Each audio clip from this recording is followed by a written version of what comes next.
Hello, everyone. Welcome back to the Erasmus Expeditions. We are here tonight with a very special game. I'm very excited to be bringing this to you this evening. We are playing something called Something Wicked. This is going to be set in the world of Dowrenland, which is a homebrew world that I made up based on Oz and Wonderland and a few other fairy tales kind of sprinkled in. It's usually a pretty dark place, but tonight we're mashing Dowrenland up against Stranger Things, and so tonight's going to be extra dark. So if mature subject matter and bad humor and cursing are things that bother you, then don't watch this game. Even though it is about Oz and Wonderland and things like that, this game is not for children. Speaking of children, we are playing a system called Kids on Bikes.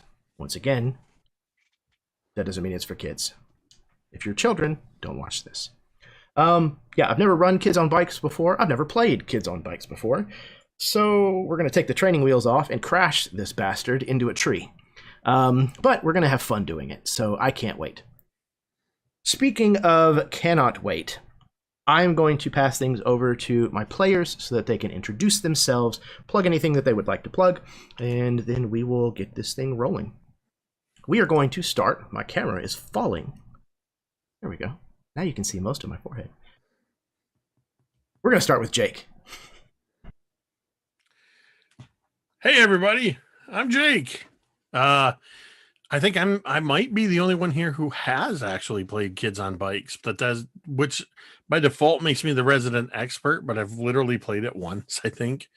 But I'm looking forward to seeing what this twist is. I, of course, am also known as Mini Terrain Domain or MTD Jake, and that's where you can find me on Twitter and Twitch and all that good stuff.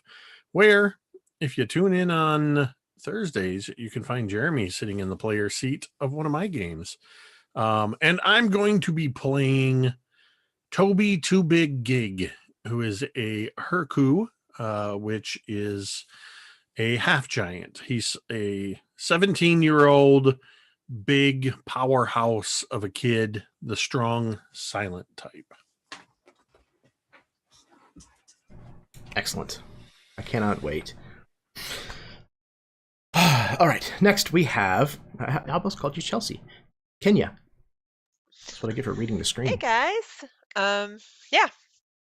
Kenya. Yeah, I'm playing Chelsea tonight. Chelsea Cat. She is a charismatic, she's over here on this side. Leon, which I guess is like a tabaxi. She's a cat woman. She's likes to play music and she makes a lot of friends really easily. And yeah, so that's who I'm playing.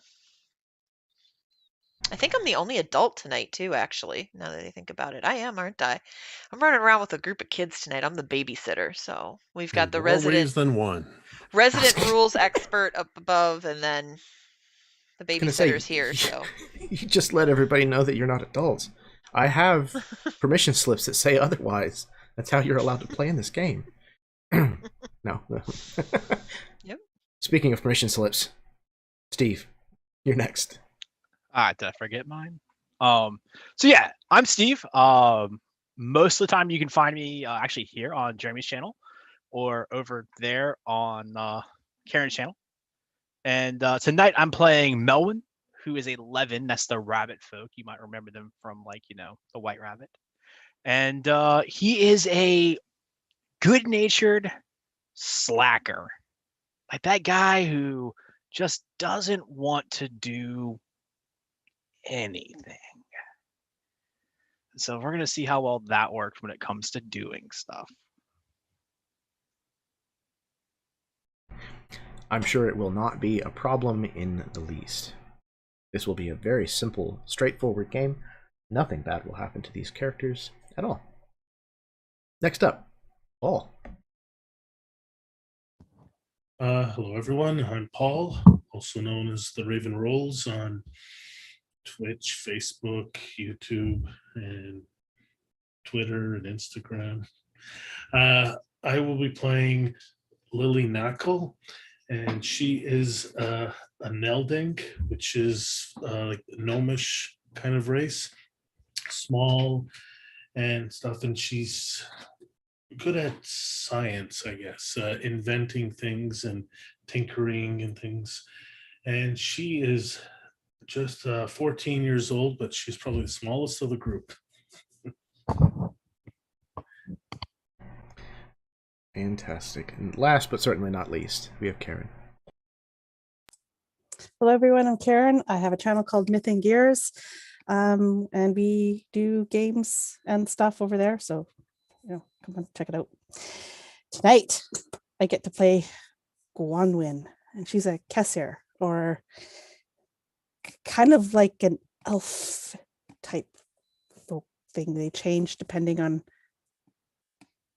their appearance, depending on their surroundings and stuff.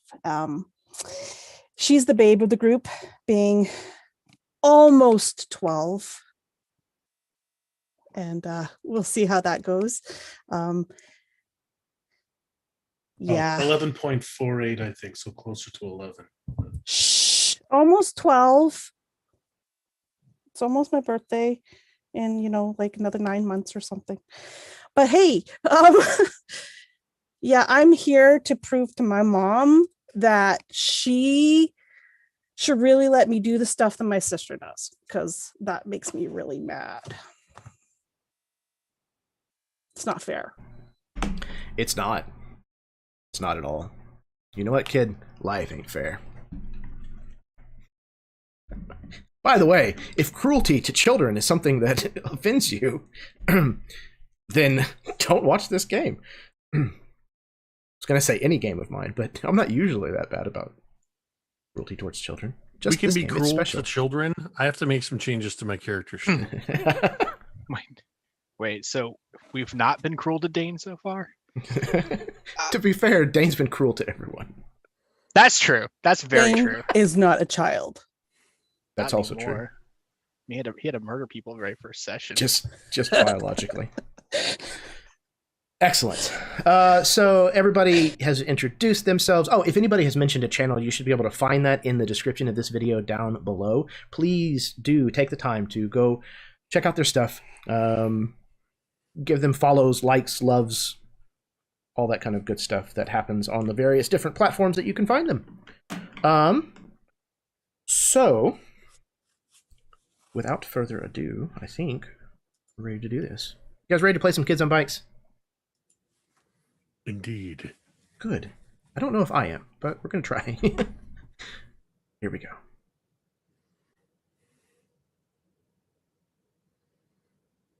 Once upon a time, in a world made manifest by the dreams of children, there existed the idyllic town of Velok. Like many towns in Dowrenland, Velok was removed enough from the metropolises to escape most of the major events that shaped the wider world.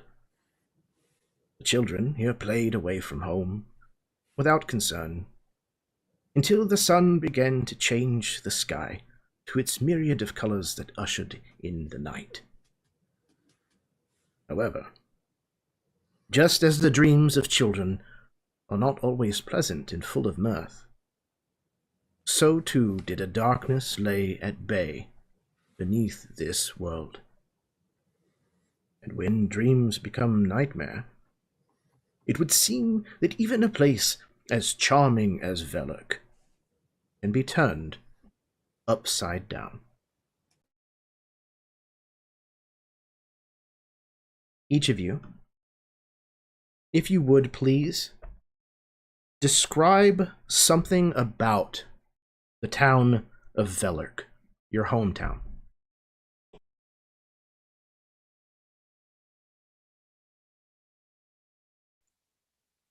I'll start.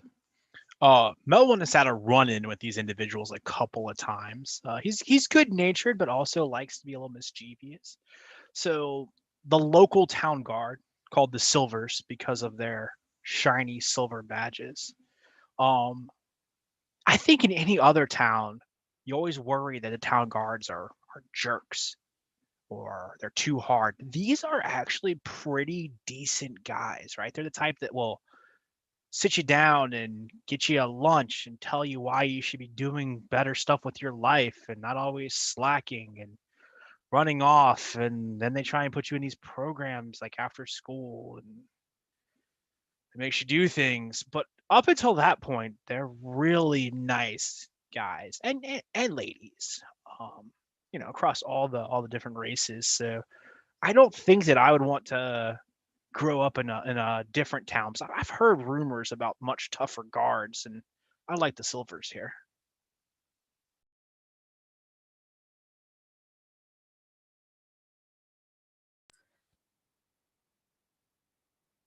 So Velark is, it's a fairly good sized town, but it's also borders along kind of this wilderness foresty area. And it's a little bit wild in there, and you have to be very careful because sometimes you can run into the forget-me-nots, these beautiful flowers that call to you. And unfortunately, if you get too close, they spray, causing you to forget who you are. And Gwanwyn will often play in these places because she has an affinity for plants and also a little bit of a mischievous bent. So sometimes she'll catch passersby unawares and cause these forget-me-nots to momentarily spray.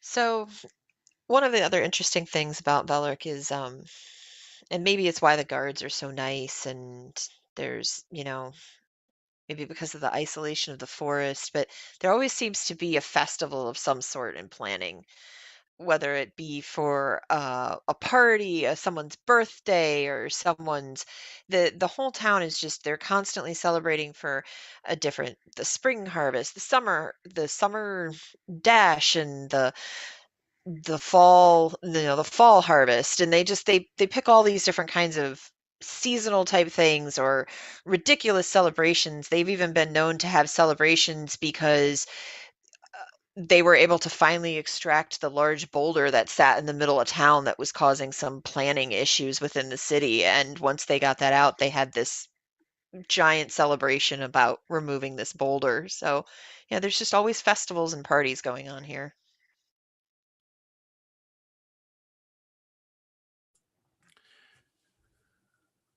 The town has a pretty well-known and advanced sewer system known as the Bilge. And it is perhaps lesser known, or pretended, I should say, by the people of the town, that the criminal element makes the Bilge their home. And whether people are truly ignorant or just pretend to be ignorant, feigned ignorance of those who frequent the Bilge is probably the best course of action. The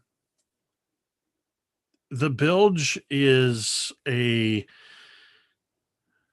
place that somebody who sees this might be surprised at one of the entry points to see Toby occasionally emerge from the Bilge.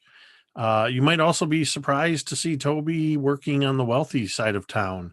It is not entirely unheard of, and in fact has definitely happened that Toby has helped a wealthy merchant unload merchandise into from a wagon or truck or whatever it may be, to then later help the denizens of the bilge steal that very same package, simply moving it from place to place, because a job's a job.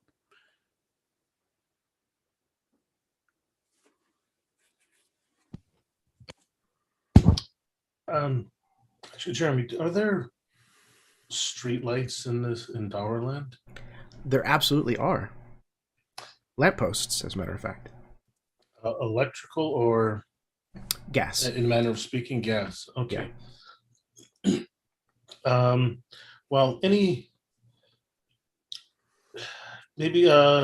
not too long ago, maybe 10 years ago, two Neldings arrived in town, probably recently relocated from the Red Queen's domain, and they set up a little shop where they like to create a few things to help improve the quality of life in this small town, and also to maintain any other technological wonders as well that exists. And maybe they help create a little more automated, maybe help the miller with an automated mill that didn't need a little more in depth and mechanical than just a standard windmill, and to help with that, and other ones maybe to help pull out some fresh water out of the well automatically, and it was instead of having to lower the rope down manually and raise it back up. So perhaps maybe develop for a pump to pump up the water. That's a good idea.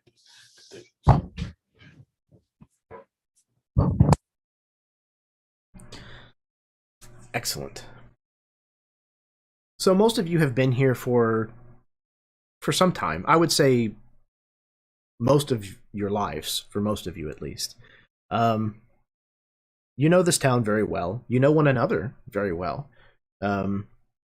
You've had to interact with one another, for better or worse, because although Velark is a decent-sized town, there's only so many children that you can play with and watch over, in the case of Chelsea. There's only so many parents that will, hire you. But you all know the ins and outs of the town fairly well. And for one reason or another, I'll have all of you just let me know how it is that you all come to be at the following location. In the old part of town, out past the puppeteer's house, where no one lives any longer, there is a place known as the Well of Mirrors. The water at the bottom of this well is perfectly still, and nothing disturbs the surface. And it's rumored, whether or not you've actually been here to play with this water or not, it's rumored that when the bucket or anything else is lowered into the water, that something similar yet strange always comes back up.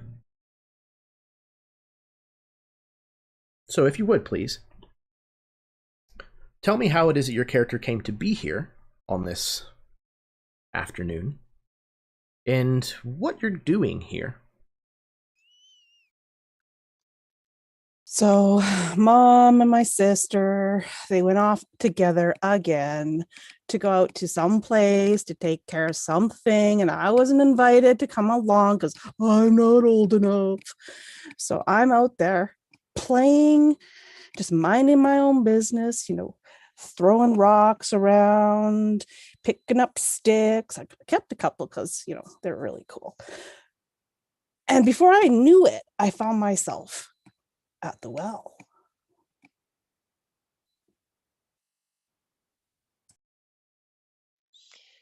Chelsea is out at the well. This is someplace that she goes out to relatively often because the shape of the well and the way the water doesn't seem to be able to be disturbed down in the bottom.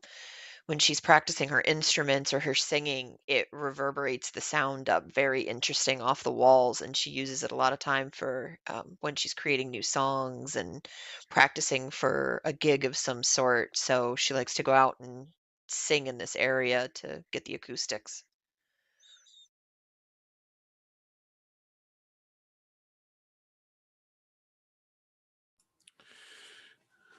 There's a older woman in town, much older woman, gray-haired, very well dressed, seems to have come from money. She always pays Toby very nicely. For once a week, she sends him off on various errands. And it just so happens that this week she handed Toby a wooden container, container with a handle, with 4 glass bottles, like milk bottles in it, with the instructions to fill them with water from this well. And that would be the only sound that you hear initially, whoever's already there, as Toby approaches. You would hear this sort of high-pitched, occasional clinking, almost musical notes as he walks through the rough path, picking his way along. The bottles just sort of clinking together. And I imagine almost absent-mindedly picking out a tune to go with the jingling of this glass and just sort of and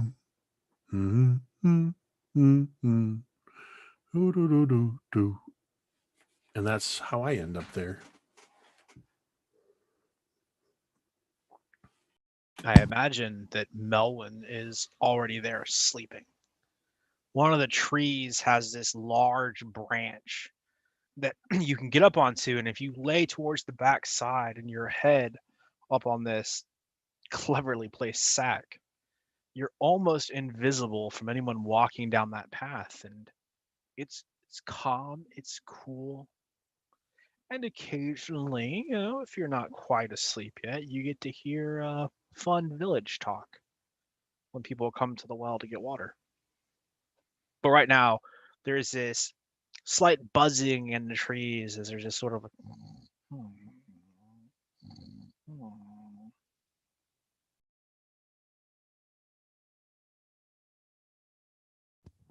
What probably breaks a bit of the quiet, might even wake Melwyn up. You hear, I guess, an impossibly loud voice for such a small little girl going, "Gwanwyn, where are you? Yeah, Gwanwyn, you shouldn't be going off alone." Lilli's been good friends with Gwanwyn's older sister and treats Gwanwyn as a little sister sometimes, even though they're only a few years apart. And she felt it was her responsibility that, doesn't want Gwanwyn wandering off all alone. So she's calling, looking for her.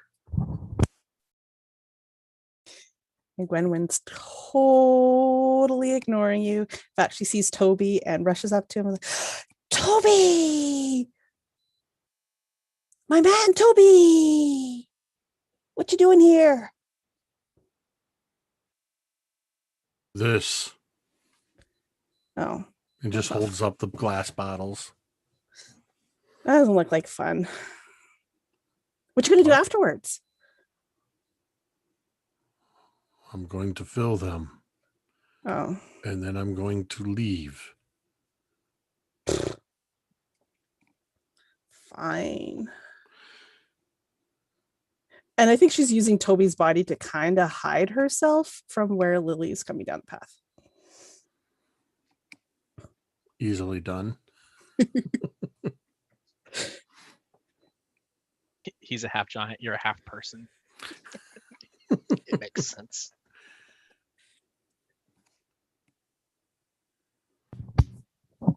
Gwanwyn, where are you?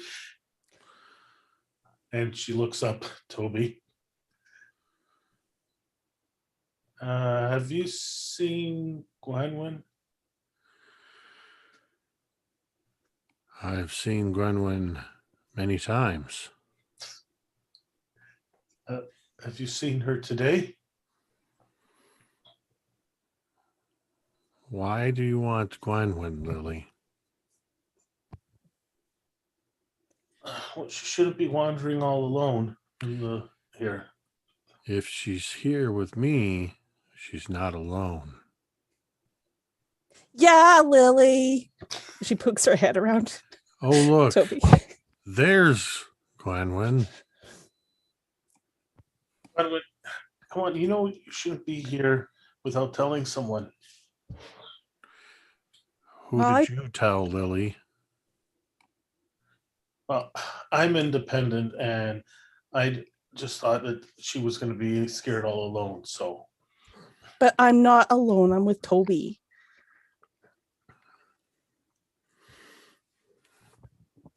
you should have still told somebody, told your parents or your sister. Oh, they're not even home. I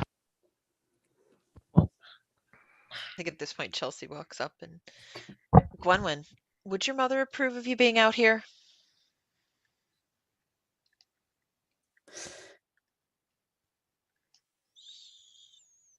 Yes.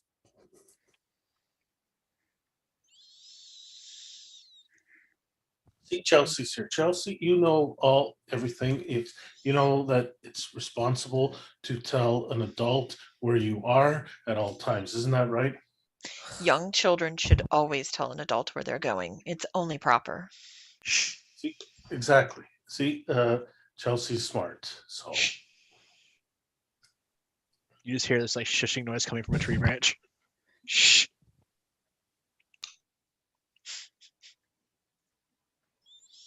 Thanks. Chelsea's gonna pull out her little guitar that she carries with her, like her ukulele. She carries a little ukulele with her, and she's gonna kind of start strumming on it. you know, Chelsea, Gwanwyn should not be here without telling an adult. She's going to get in trouble again. Isn't that right? Chelsea, I'm here. There, I told an adult. Wait.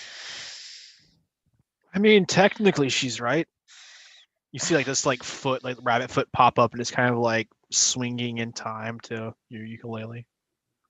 You hear like Lilli kind of just gasp and she goes awfully silent. Her face goes beet red. Melwyn, that you? I roll over and kind of do like that Cheshire cat thing, right? So like my arms are on the edge of the branch in my head. Last time I checked. She just kind of gives a little hi. Hope we didn't disturb you. Right. Well, there appears to be an overabundance of people here today. So if it's all the same, I'm just going to fill these bottles for Esmeralda, and then I'm going to go, okay? I can help you. I'm sure you can. Yeah, shoot, Toby. Go on, do grown-up stuff, I guess. So go ahead. Just because I look grown up to you, Lilli, doesn't mean I'm completely grown up. Was that another short joke? You know I don't like those. Don't make me hurt you. I'm sorry. Please don't hurt me. I don't think my knees can take it. Gwanwyn steps in between Lilli and see, Toby. She's looking Lilli right in the eye because they're probably about the same height. You don't hurt my friend Toby. He made fun of me being short, and you heard that. But you are short. What? You are short. What? Everybody's short to me, Lilli. He's very tall. That's no excuse. But it's no excuse to get all mad and want to hit him. But he exaggerates that I'm so much smaller than him. Like, look at.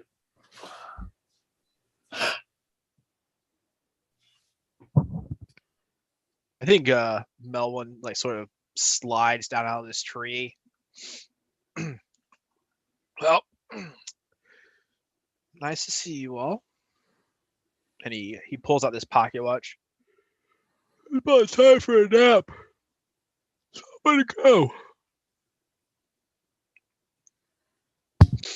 Hi, Melvin. It was good to see you. Some people are nice to me.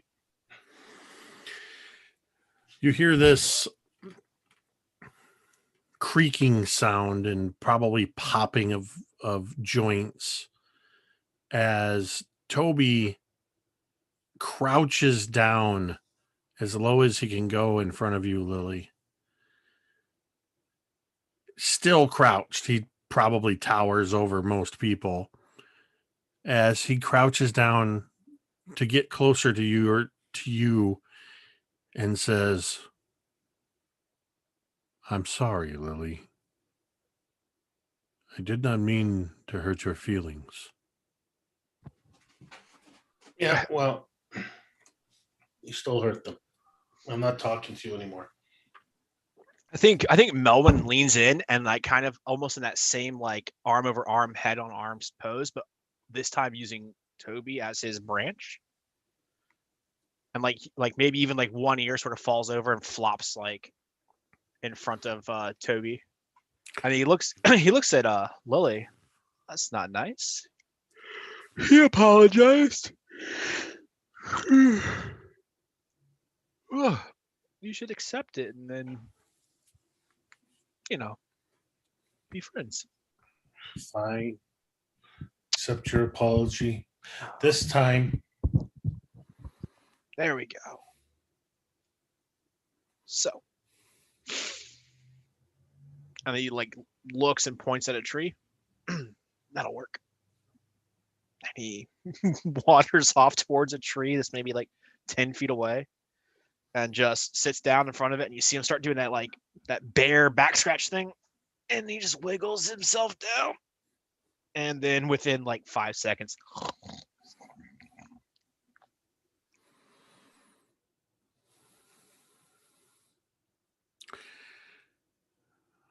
All right.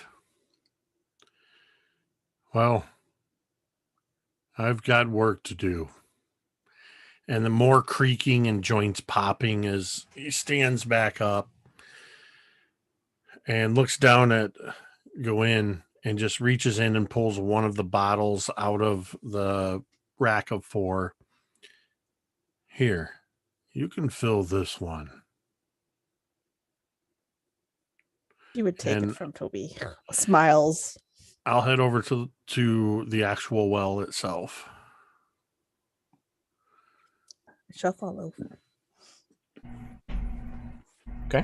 You bring the bucket up to where you can place one of these bottles in it, or are you going to dip the bucket down into the water and bring it up? It seems the more practical way would be to lower the bucket down into the water and bring the water back up and then dip the bottles into the bucket. What do you think, Gwanwyn? I think that's a great plan, Toby. All right. Can I lower the bucket? But if you put a motor on it, it'll go even faster. I might have one on me. Oh, Lilli. No motors. Oh, it's perfectly They're noisy. fine. They're noisy. No. I've been working on a new one. It's not as noisy. It's here somewhere. Right. Well, when I'm done, you can put your motor on. I'll just be a minute.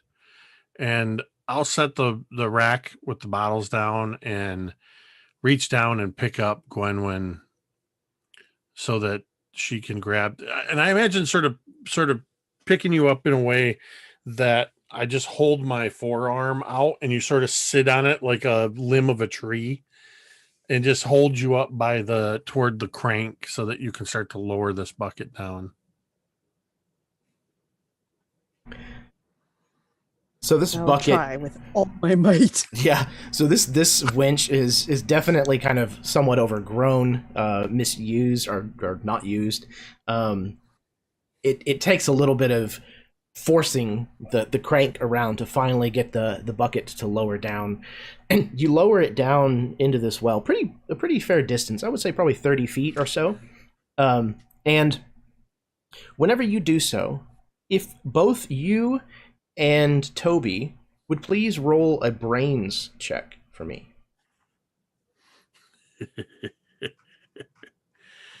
Okay. That's a D6 for me. That's a 5 for Toby. It's an 8 for Gwanwyn. Okay. So both of you succeed, which means no adversity tokens. Both of you notice as you lower the bucket down past the mirror-like surface of this well, another bucket comes up out of the water as like bottom first.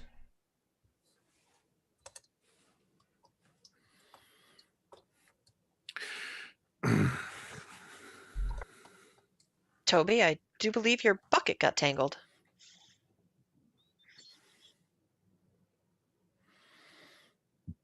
Yeah, maybe that's what happened. Let's bring it the rest of the way up, Gwanwyn, and we'll see if we can untangle it.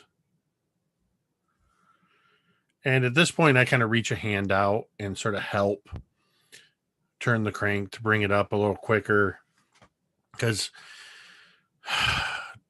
tangled buckets is going to make this take longer, which means I have to be here longer.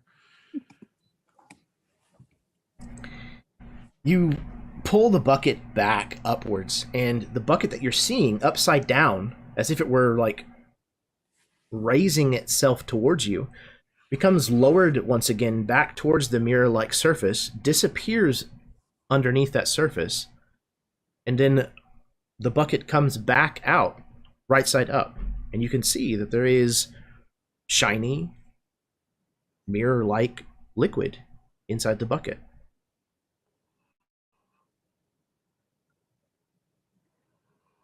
Whoa! Did you see that?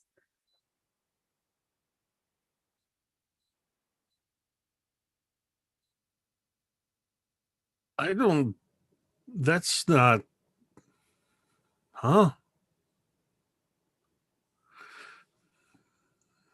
Let's just go ahead and dip your bottle in the water. We'll fill these bottles, and then I can take them back to Esmeralda. And then if you want to play around with this bucket some more, you go ahead. All right. And so, yeah, she would immediately begin filling up, or trying to fill up the bottle. Let's see what happens. You start to fill these bottles. Nothing seems strange other than the very shiny surface of the water.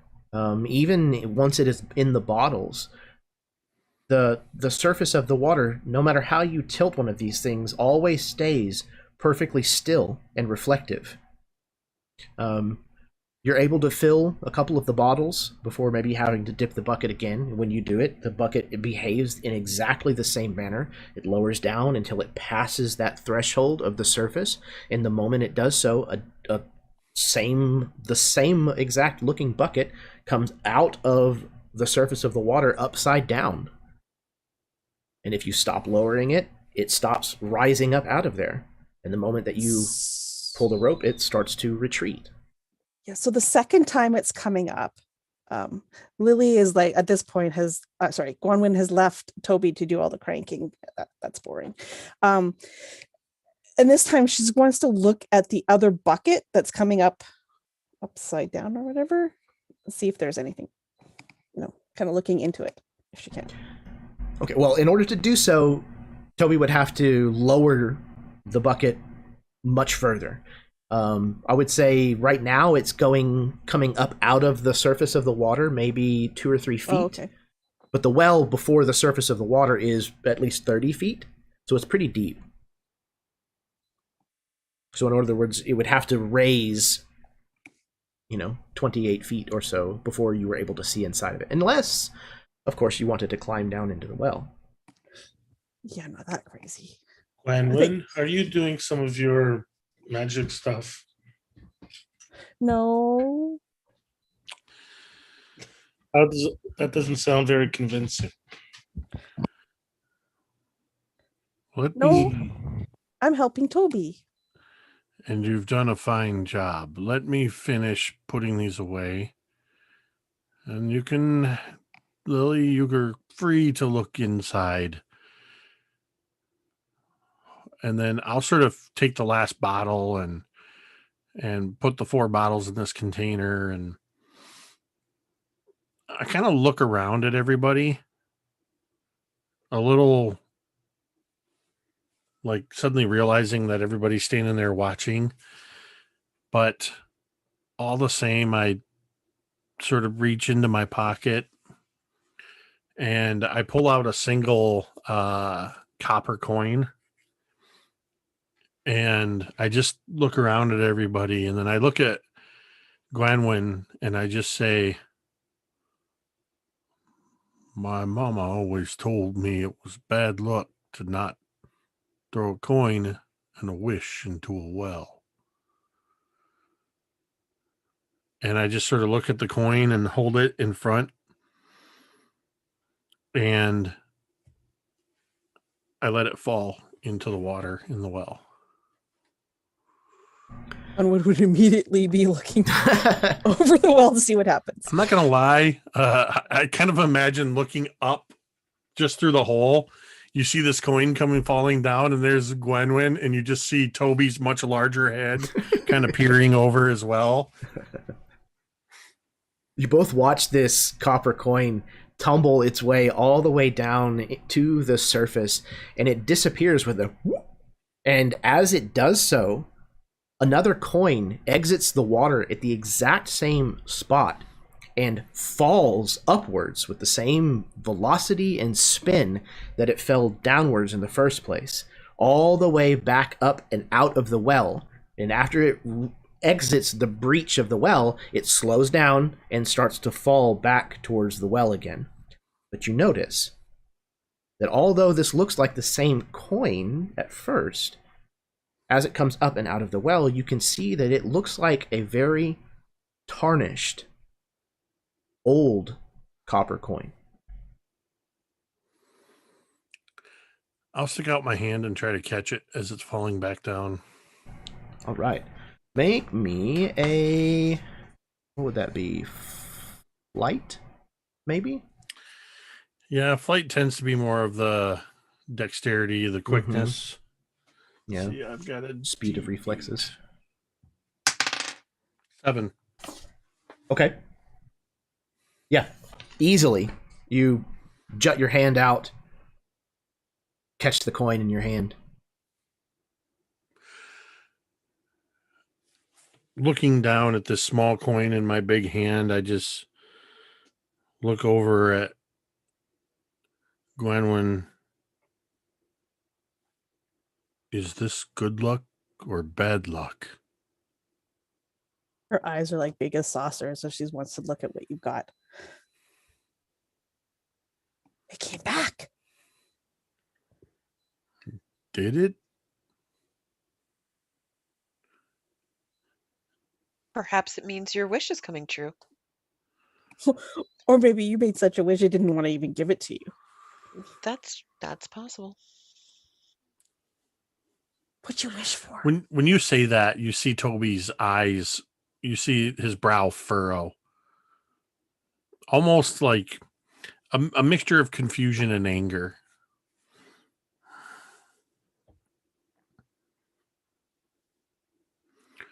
Why would the well reject my wish? That's not how they work. Maybe you already have it. Because working is terrible. Like Melwyn's just standing there next to everybody.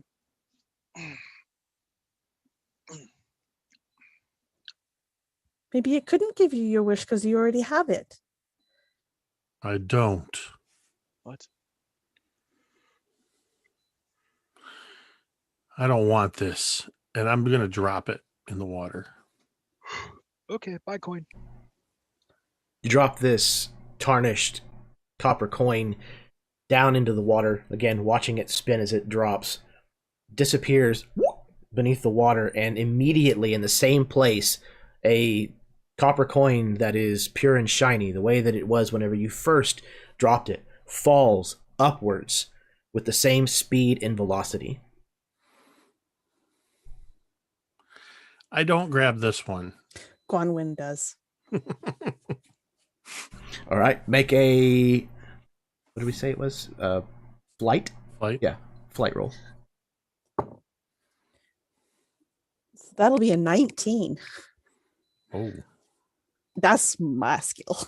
Yeah, so the coin barely breaches the capstones of the well before Gwanwyn it just like snatches it out of the air. Hey, that was my wish, my dream. You said you didn't want it. It didn't come true. Well, maybe I try put it back. But you were just going to leave it. You can't just leave your wish just lying around for somebody to grab it.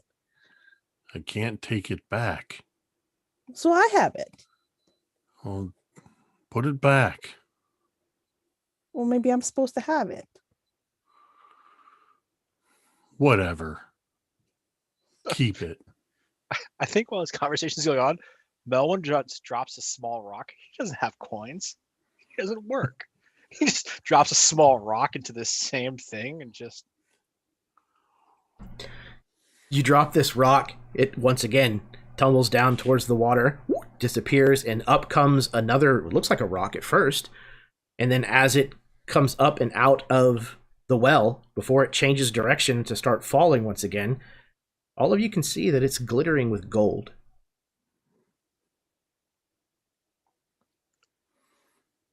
Huh. Weird. I just watch as it goes up and then watch as it starts to fall again. It falls If nobody back grabs down. that one, I'll grab it again. All right, make another brain or flight. I'll get these 11 down this before the time. end of the game. 11's still pretty damn good. For success is impressive, but it completely expected for characters skilled at it. I would say that fits.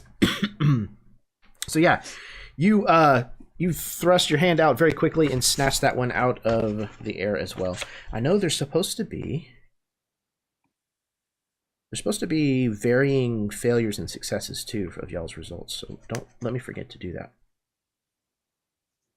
I think for this kind of stuff, it's not as necessary, other than the adversity points.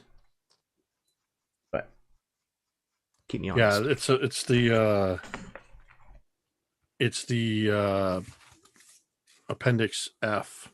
Mm-hmm. There's difficulty ratings, and then there's the guidelines for failure or success. Right.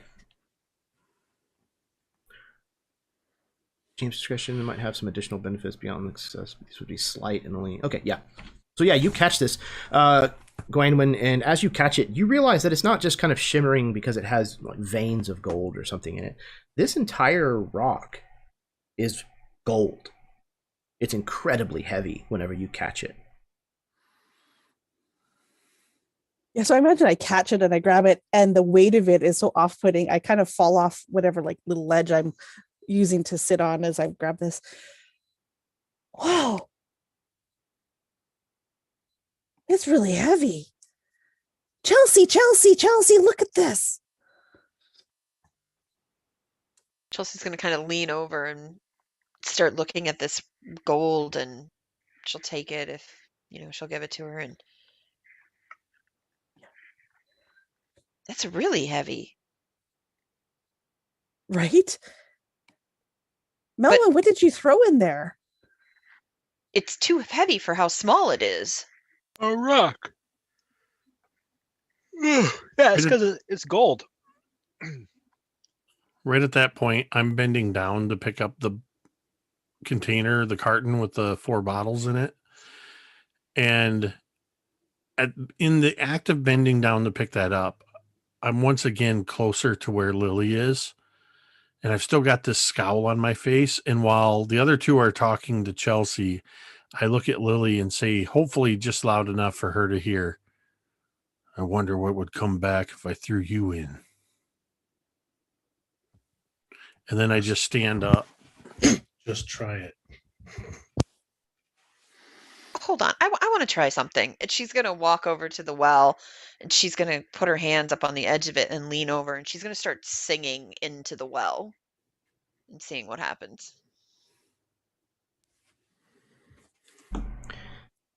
You sing down into this water, this cavern, right down into this water, and you're used to a certain kind of echo coming back up out of here. But now that you're doing so in such a direct manner, you realize that there's an actual second voice that is reflected back at you. It sounds much like your own, except it's a harmony to your voice.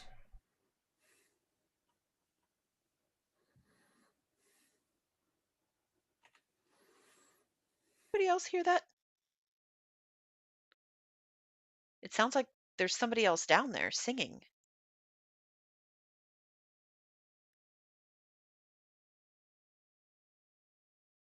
Maybe the fountain connects to the bilge. There could be somebody down there. With that, Gwanwyn would run up to the edge and yell, "Hello!" If it does connect to the bilge, you probably don't want to get their attention. Whoa. Never mind.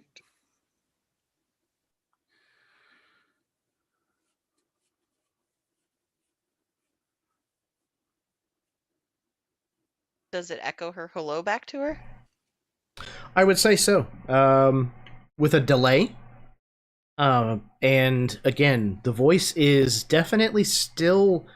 It sounds like Gwanwyn, but it's much deeper. Again, almost like it's a different octave.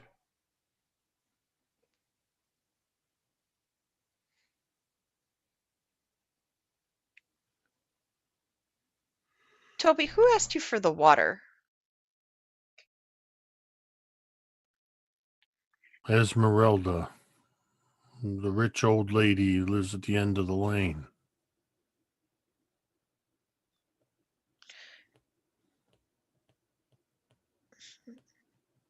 She asked you to get it here? Yeah.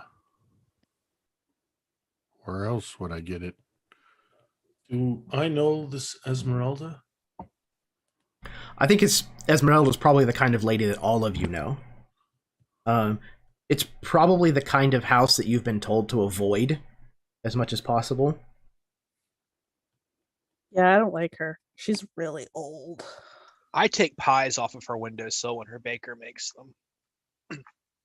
Oh. She's even older than Chelsea.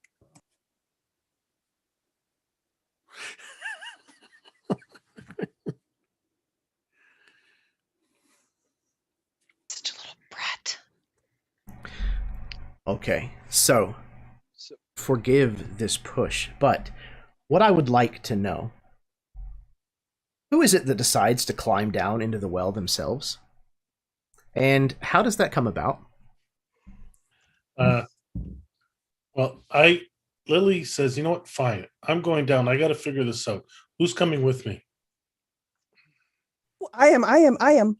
Perfect. Racia. All right. Lilli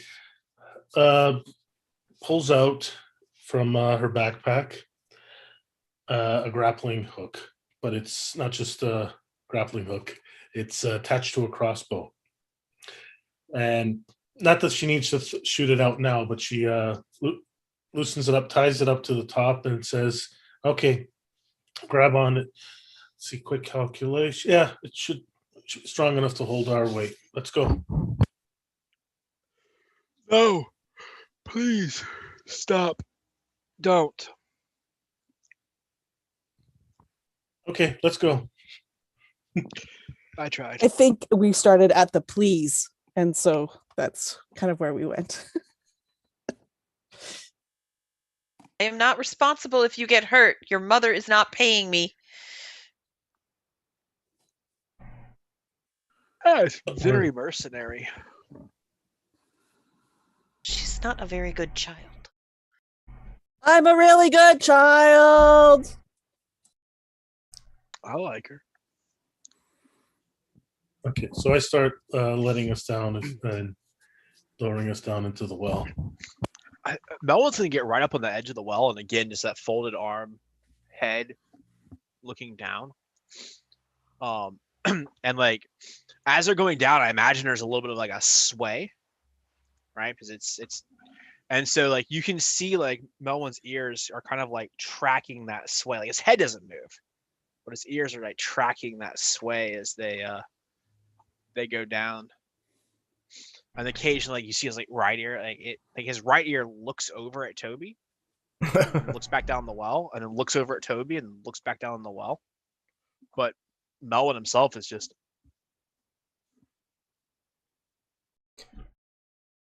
Lilli and Gwanwyn, you lower yourselves down the 30 feet or so in this well, and you break the surface of the water. You pass through it.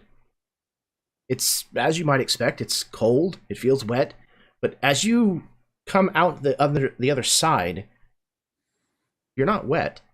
There's no water. And you realize that you are upside down in this well. It looks like it might be nighttime or something. It's dark. Everything looks almost like a moon glow to it. But you're upside down in this well. And as you lower, you start to rise up this well as if gravity were perfectly reversed. Toby, Chelsea, Melwyn, you watch the two of them disappear beneath the surface. You see the rope of Lilli's grappling hook come out of the surface of the water and start to trail upwards. It's taut and tight as if there's weight on it. You do not see Lilli or Gwanwyn.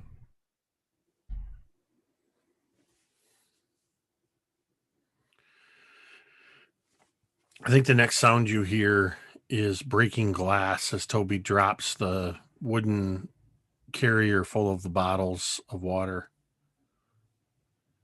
No, no, no, no, no, no. Where are they? Where did they go? And I'm just sort of gripping.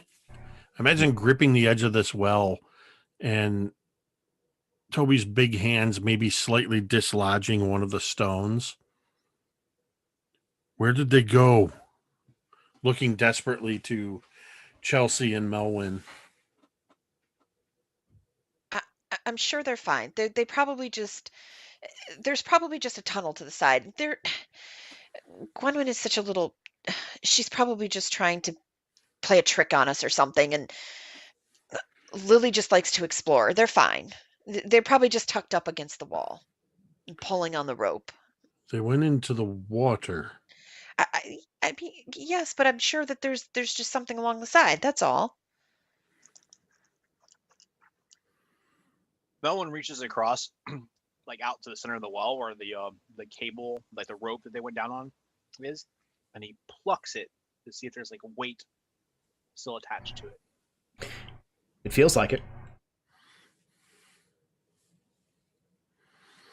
Meanwhile, inside, he looks over at Toby.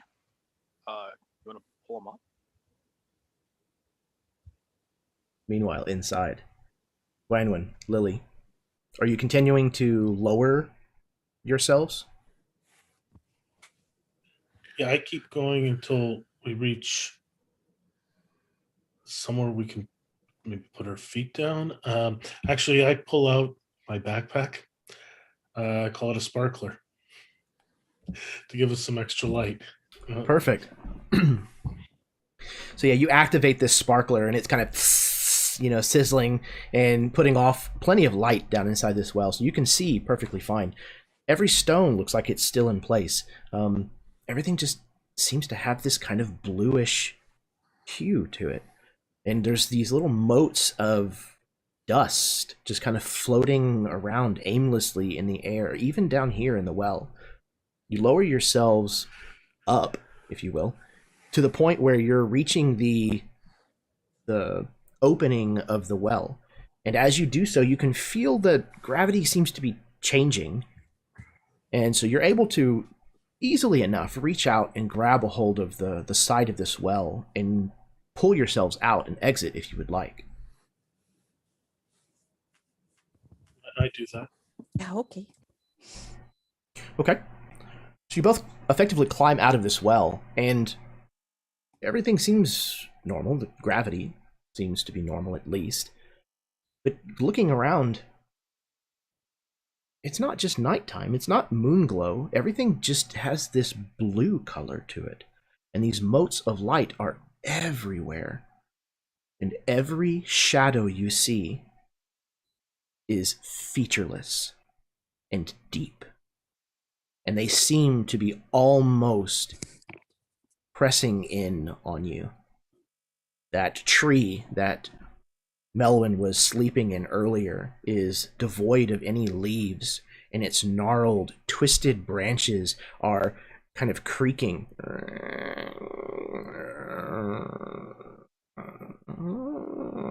as it moves back and forth in the wind. I think it might be reaching for you.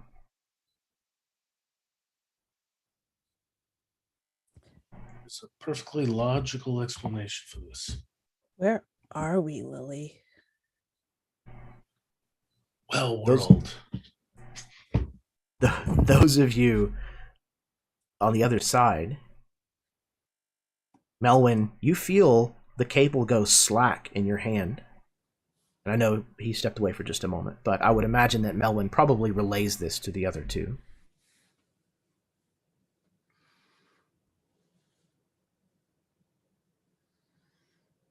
Oh, well, okay, this is just unacceptable. I'm not even getting paid for this, but oh, if that little brat gets lost and her mother finds out and I have to deal with that nasty woman and okay, I'm gonna climb down this rope with this bucket. Or wait, no, the rope that's there. Yeah, I'm gonna um Toby, can you help lower me down and make sure that I can get down there? I'm gonna go find those two and bring them back up here. This is just so unacceptable of these children. Yeah, I'll grab hold of the bucket or the rope or whatever and secure it and help lower Chelsea down. As she's going down, the whole time she's lowering down, she's just sitting there going, Gwanwyn, Lilli, you two are going to be in so much trouble. I'm so going to tell your mother about this young lady. 5, 4, 3, 2, 1, and Chelsea appeared. Oh, I knew she'd be down here any moment. So actually, funny story. Chelsea, you lower yourself down, you break the surface of the water, pass through again, you feel wet, cold, but then you come out the other side, there's not a drop of water in sight, and you're upside down in this well. You continue your tirade, you are raised upwards, higher and higher, until you're able to also climb out of this well. Toby, you feel the rope go slack after a moment. Chelsea, you see no sign of Gwanwyn or Lilli.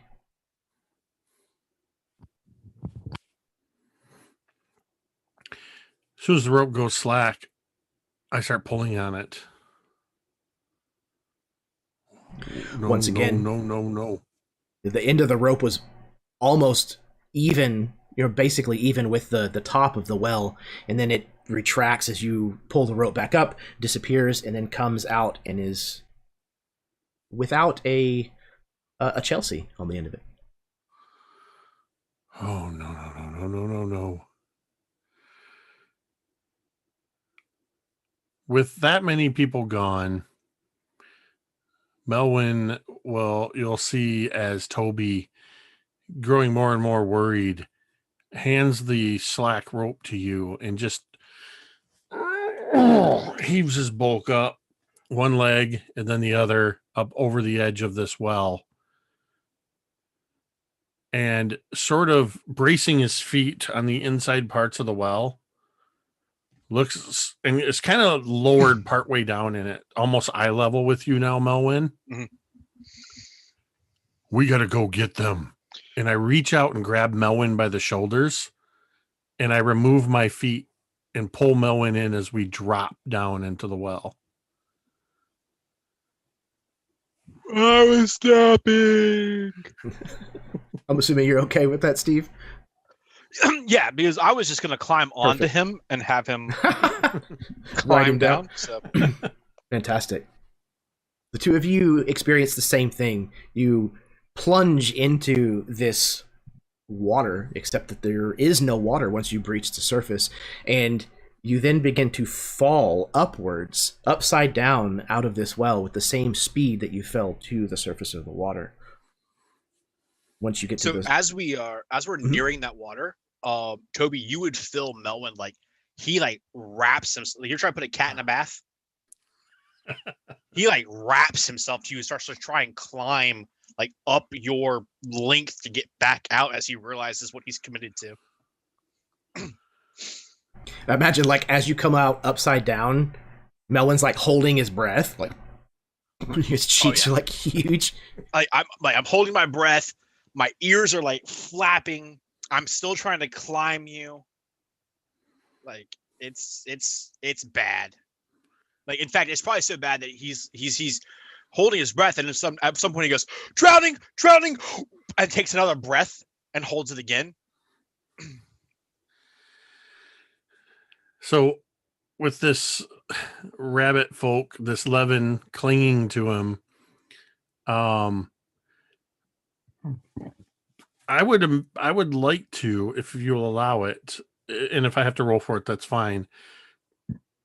I imagine Toby feeling the shift in the gravity would just sort of naturally try to pivot his body into what feels right, having almost expected it to be water that we would have to swim down into, in the same way that I would sort of go drop in the water and then start to swim. I basically want to see if I can sort of roll over so I'm not coming out of this thing feet first. So as large as this well is, there ain't no way that Toby's going to turn around in it. Okay. I mean, I will let you roll. I'll let you roll. That should be the way to handle this. If I'm coming up feet first, I could absolutely just reach out and try to just grab hold. Would that be I would say brawn. brawn? I would definitely say brawn. Okay, because I have a D20 in brawn. I believe it. A D20 plus 1. Excellent. Okay. So I need to set the DC. That's a 19 on the die, so that makes that a 20. Ooh. Okay. So I had set the DC at a 10, which means you're at plus 10. Likely, it looks like the character is just showing off that the task is done so readily that it happens without any effort at all. There could be some unexpected positive results. Okay. So you're like halting yourself on the upward, like the ascent out of this new well, correct? That I'm coming out of feet first. All right. So I imagine like you do it so well that Melwyn comes off you. Like he's been trying to climb you the entire time. So I think like you stop and he continues to like go and is still making that scrambling motion of climbing you as he like exits as well. Then Toby like exits and like he's a dismounting gymnast and like lands on his feet and like catches Melwyn as he falls out of the air. I see it almost like a kind of putting my hands out and just sort of and able to just grab hold of hands on the edge of the well.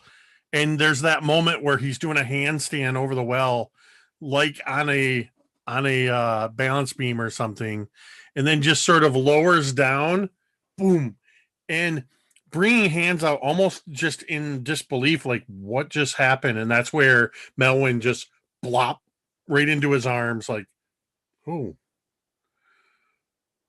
all right. you see Melwyn open one eye. we dead? Chelsea, did you find them? Before I even know if Chelsea's there, that's what he says. Yeah, you call out, hear no response, and as you turn to look, Melwyn, Toby, you see no sign of Chelsea. Not only do you see no sign of Chelsea, you see no sign of Gwanwyn or Lilli either. Chelsea, Gwanwyn, and The other small one.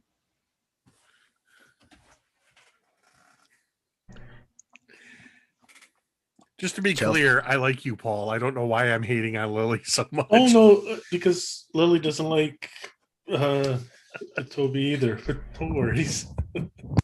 It's perfect. Okay.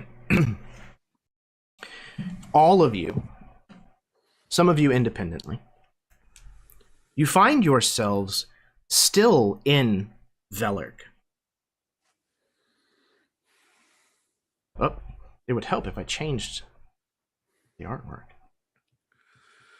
Who's running this show?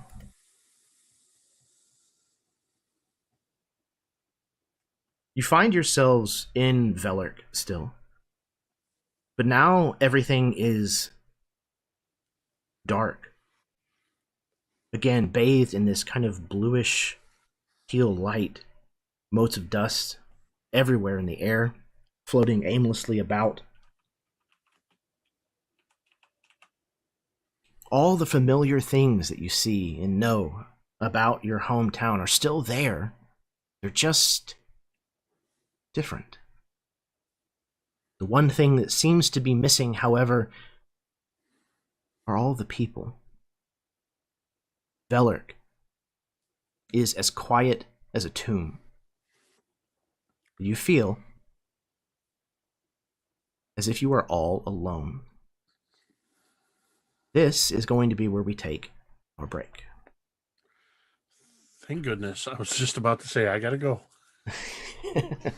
Good. So, thank you everybody so far. This has been fantastic.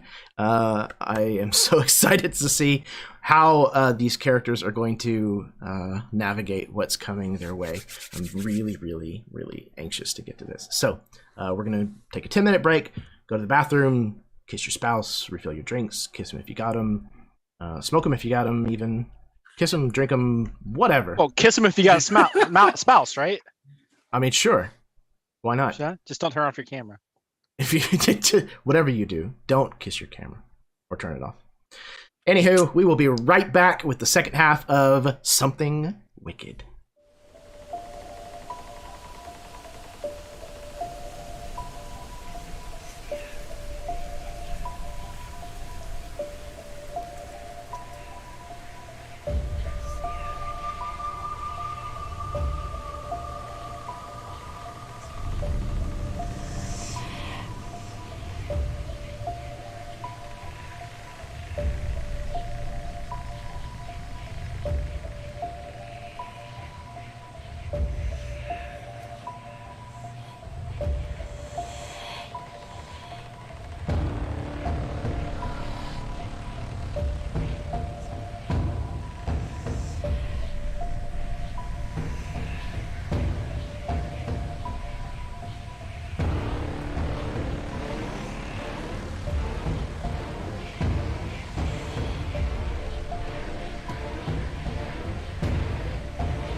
Hello, everyone. Welcome back to the second half of our game this evening. This is Something Wicked.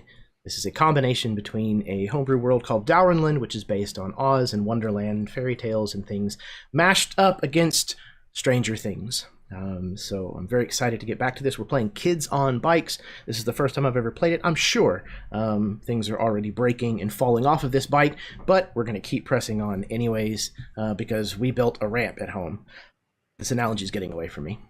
Okay, so I think we're going to dive right back in. There are 3 groups of you currently. Gwanwyn and Lilli, the 2 of you arrived first in this strange upside down version of Velark. Chelsea, you arrived here, and so far you're all alone. And lastly, Toby and Melwyn arrived, not being able to find any of the ones who descended down the well previously. Again, everything is bathed in this blue color. The shadows they're black 2.0. You cannot see into them. They seem to drink the light. The trees now have no foliage. The gnarled branches seem to want to reach out and grab you. Some of the shadows even seem as though they are trying to creep closer to you without you seeing and noticing. The town is eerily quiet. Deafeningly quiet. Gwanwyn and Lilli. Several long moments have passed. You've seen a rope raise and lower up and down this well, but none of them have followed you. What would the 2 of you like to do? Lee, did you hear that? He likes me. Yeah, okay. While she's saying that, I use my power to control technology telepathically, and I'm going to unhook my grappling hook, see if that works to bring it back, unhook it and so retract it. Okay, excellent. So this is the first time somebody's using a power. So if I'm doing this right, I think you need to make sure to spend one of your PE tokens, I think is what they're called. And how many do we have again? 7? 5 per power that you took. Oh, 5 per power. Okay, I have 5 then. So yeah, you spend one of those, and then you are going to roll 2d4. And I subtract that from the difficulty rating that I assign the stat roll that you're going to make. I think that's how it's supposed to work. I'm not mistaken. 7. Okay. So, now go ahead and roll I would call it a brains check.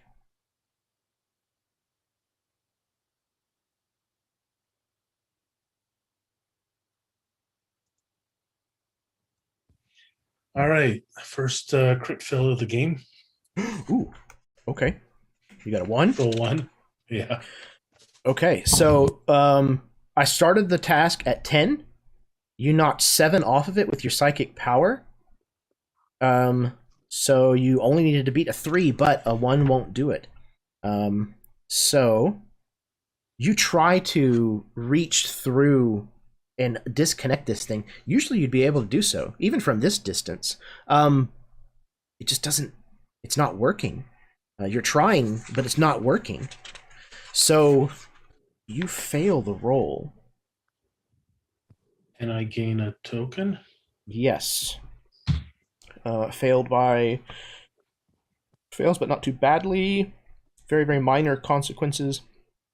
Okay, so yeah, like a little bit of an ache in your temple, maybe. Like you almost gave yourself a headache, kind of straining to get this to work.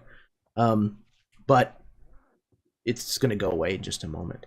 However, you do get an adversity token. You are Lilli, so boom. In the upper right-hand corner of your window, I'm going to try very hard to stay on top of this and keep track of your adversity tokens. You'll see this little green moat, if you will, right in the corner. If you go to spin that, please let me know, because I think you can spin those in various ways. I have a few ways that I can do it. Cool. Okay. So, Lilli, you've tried to retract this grapnel. It doesn't seem to have worked. While Lilli is attempting to do that, Gwanwyn, what are you doing? She's looking around and seeing that the vegetation is kind of like a very strange and different here compared to like 5 minutes ago. She's going to be very curious, and she's going to try to reach out to control the plants telepathically using her power. Okay. So once again, spend a PE token. And okay, so what are you trying to control the plants to do? So you were saying like some of these plants look like they're reaching out to try to grab us, like the branches or whatever. I mean, yeah, that's what it looks like, Yeah. kind of. So I want to see if I can make it reach out to grab Lilli. Instead? Yeah. Okay. So go ahead and roll your 2d4.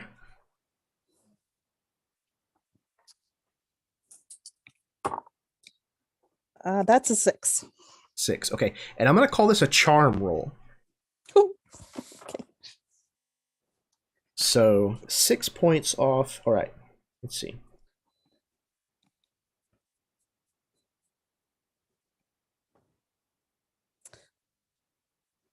Okay, so I have a D12 plus 1 for charm, which is a 4, is what I rolled. Okay.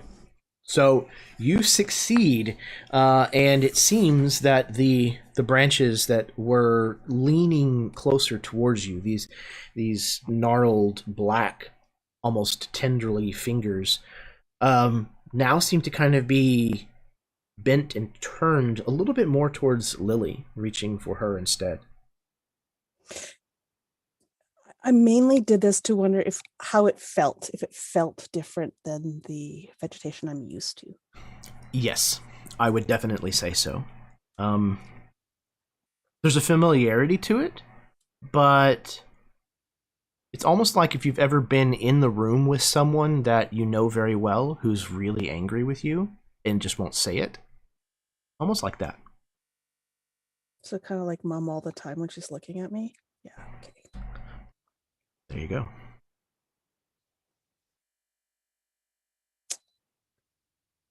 Yeah, my intent is to have them tap her on the shoulders, and then I would let go of them because it's kind of creepy and I don't like it. So you notice as you try to kind of get them to do that, coerce them to, that they never actually reach Lilli. It just seems to be as if they're going to. They don't actually seem to be really moving all that much. It seems to almost be just a trick of the light. It's strange.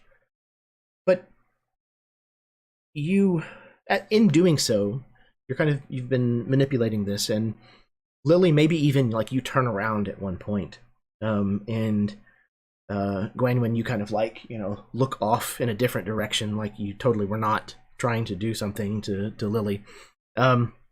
And it's when you kind of like turn your head away that you catch movement from the little path street that kind of enters into this small little marketplace courtyard, whatever it was once upon a time.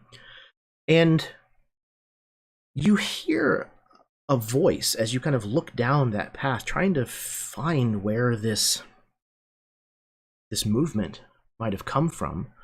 And the voice, both you and Lilli hear this voice.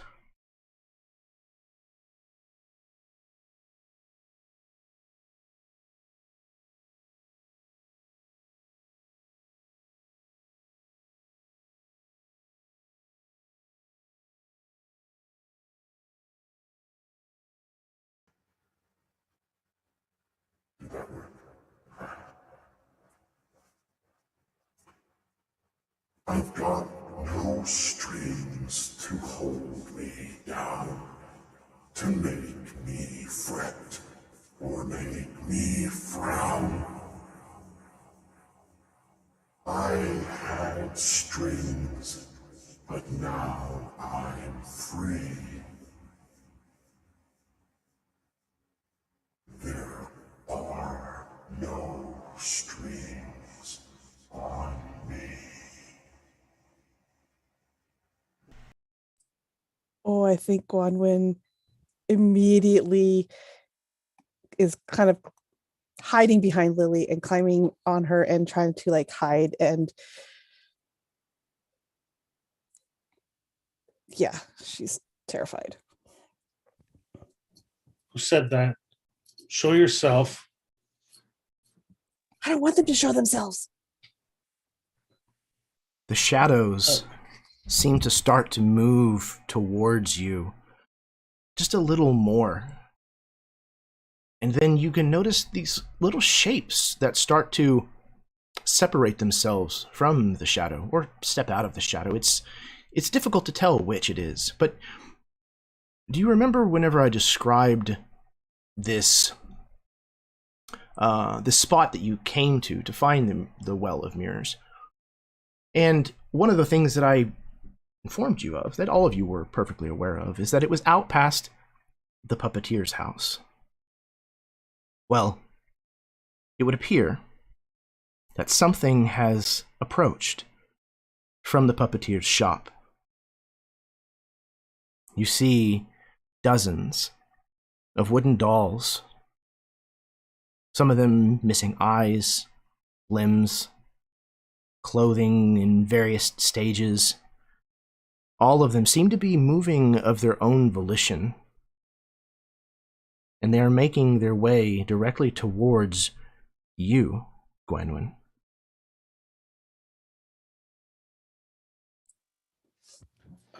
I step between them and Gwanwyn. Lilli, make them stop, make them stop, make them stop. And if they are in range, I would like to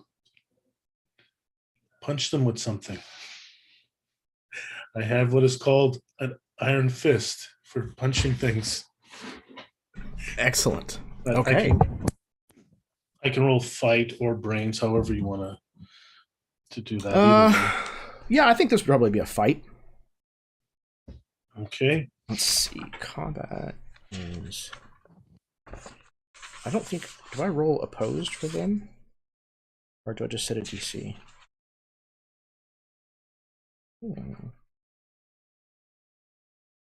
Combat is usually opposed. There's Okay.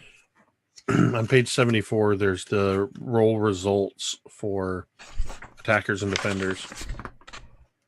Oh, perfect. Okay, cool. All right.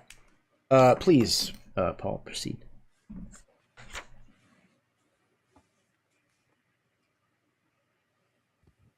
Goodness. 2 + 1 is 3. Okay. It's on a D12. So. And theirs would be... okay. So out from underneath, somewhere hidden, this fist comes popping out on a spring and misses, I'm guessing, completely. Yes, so you missed by 3 points. Attackers roll... okay, defender's roll is greater than the attacker's roll. Okay, so yeah, it's just a miss. Do I gain another point? Yes, yeah, it is still a whatchamacallit, adversity token. And I think you can cash those in to add a +1 to a roll also.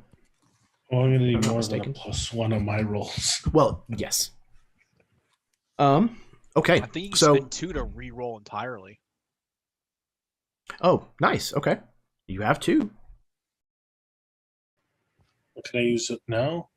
Because I have to, okay. You want to cash both of Sure. them into reroll? I'm going to cash them both into reroll. Okay. And that flew out of my dice tray. So Uh-oh. It's going forever. 6 + 1, 7. Okay. Yep, that'll do it. So that was by 1 point, which means you get to explain how you attack, and they do get to mitigate the harm, but only they're hurt, but only temporarily. So yeah, what does it look like? As your fist will actually hit this front couple of these puppets.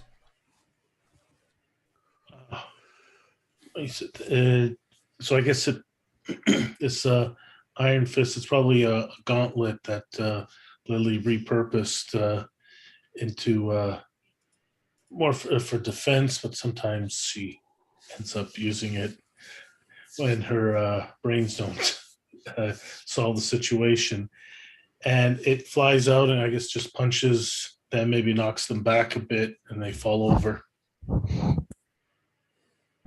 Yeah, the front couple kind of tumble over the cobblestones of the street, and then they kind of like, you can see their legs kind of like go straight down to the ground beneath them. They don't bend at the knee properly, and they kind of like, between their head and their feet just kind of like inch themselves like upwards before they fully stand upright. This very unnatural kind of movement for standing back up.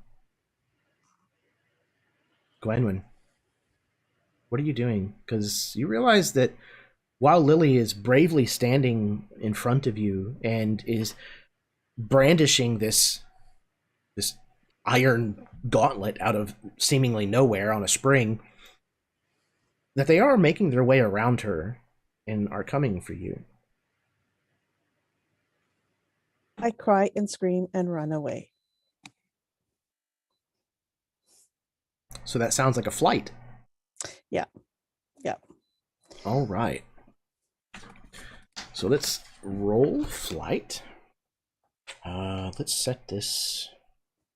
So to get away unscathed. Okay. So I rolled a 12 on the d20, so that's a 13. Okay. For running away. So you succeed. 2 points. Okay. So and I'm yelling Toby as I'm running. Absolutely. So describe to me how you managed to escape the throng of these puppets that are coming after you. So I imagine like she's really not seeing much of anything besides like these things everywhere, and she would be running in one direction, and maybe one will come out and kind of lunge to her, and she kind of fall and scramble really quick, and it's almost like a 90-degree instant point turn. She's going off in a different direction, and she just kind of zigzags her way until she reaches like the edge of the clearing and bushes, but she's vaulting over branches and things and maybe grabbing some of these branches above her to swing through, and basically like a bull in a china shop, we're just tearing through this, but we're leaping and scrambling, and I'm sure she's going to have a bunch of little scrapes and cuts and things later, but she doesn't even know which direction she's going. She's just running. Lilli, do you follow Gwanwyn, or do you try to stand your ground against these puppets? I don't know if she's noticed yet, which may not be a good thing if she does notice that. Well, it got really quiet all of a sudden. Screaming stopped. If you want to leave it up, to a die roll, we can figure out a stat roll. Okay. Okay. I can do that.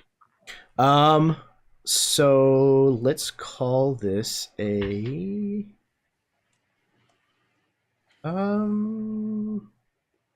let's call it a fight roll, because it's kind of like knowing that it might be time to run.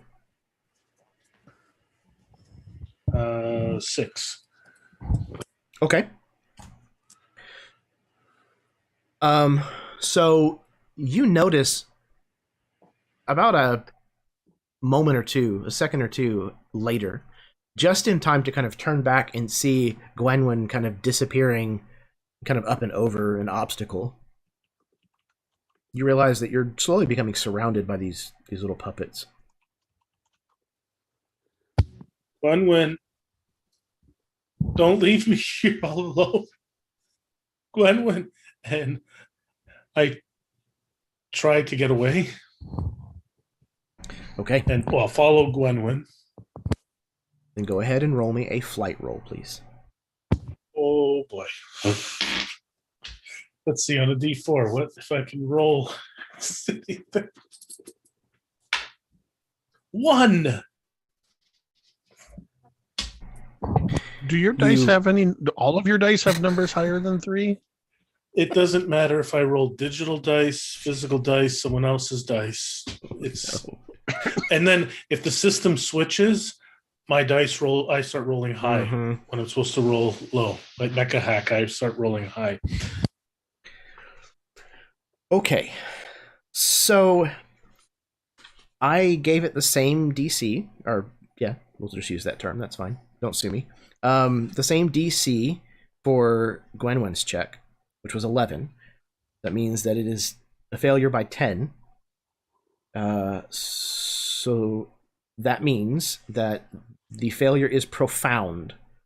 Consequences may be strongly influenced. Okay. Lilli, you have a needle that is driven through the bottom of your shoe and into your heel to the bone.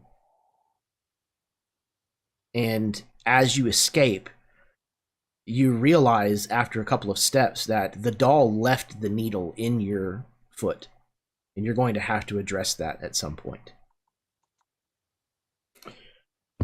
But in your scramble to get away, you realize you climbed up and over a different pile of debris, and Gwanwyn is not to be found.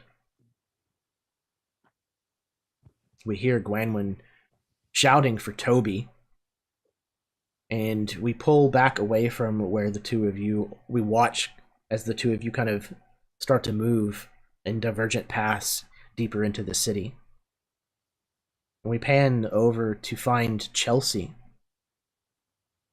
Chelsea, you're all alone so far. What are you doing?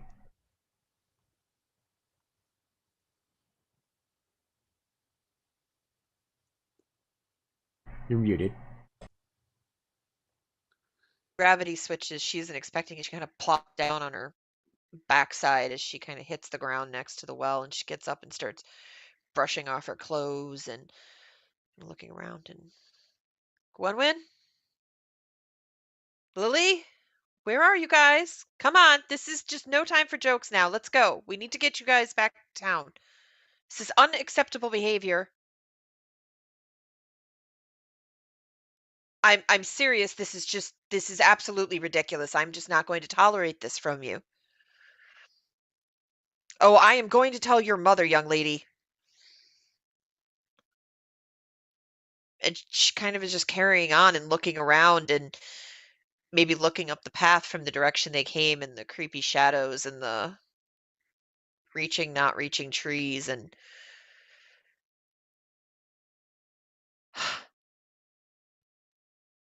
okay. Okay. Well, I guess she'll just cross her arms maybe around herself and start walking down the path towards town. They've probably just run off. Children. You walk on for a fair ways, Chelsea, not finding any sign of the two children. And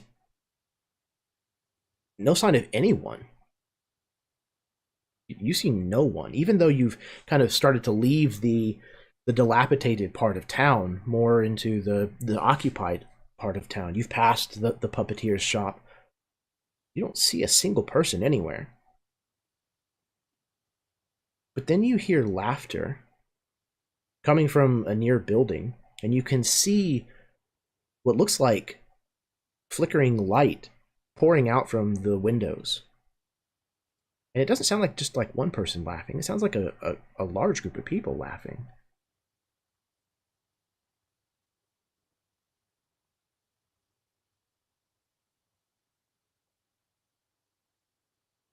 I think she's going to kind of abruptly stop the song that she had started singing to herself in rhythm, the time of the sound of her heels on the stone pathway, and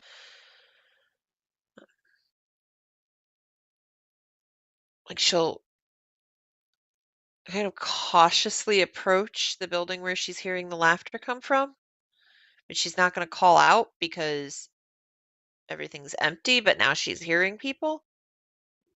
And this is all just very weird, and these irresponsible children just I hope she gets grounded for till she's as old as I am now. A long time. It's It's like, like forever.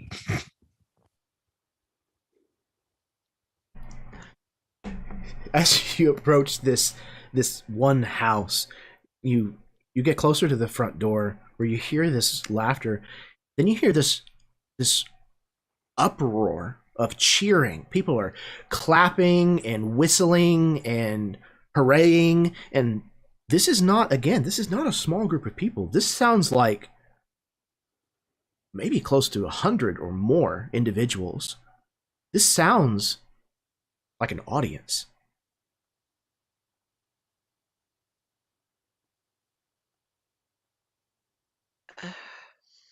Do I recognize the building they're in?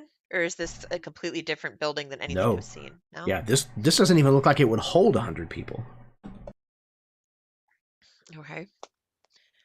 She's gonna kind of walk up maybe to a window that's got maybe a board that's askew on the side of it and try to peek in through the crack, and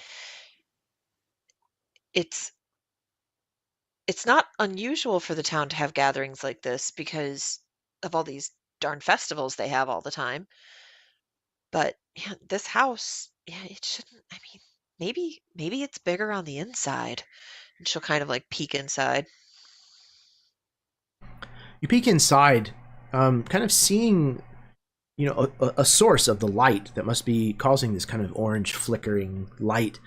And you peer at it, and for a moment, it becomes very, very bright to the point where you almost have to like put up your hand to keep it from blinding you. And as you finally your eyes adjust, you realize that you're on a stage. The flickering light are the illuminated footlights at the apron of the stage, and you can just barely notice outside the light that there is a crowd. You can hear them shifting in their seats, clearing their throats. After a moment, you realize that you must have forgotten your line. It seems as though in the middle of your performance, you forgot what you were doing.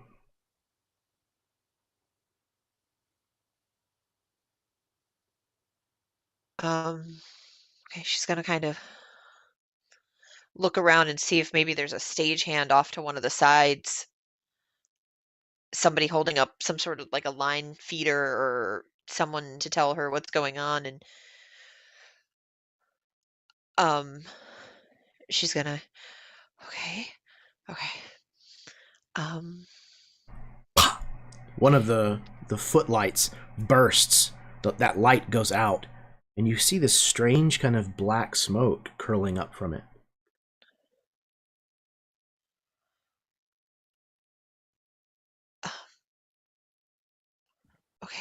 Um,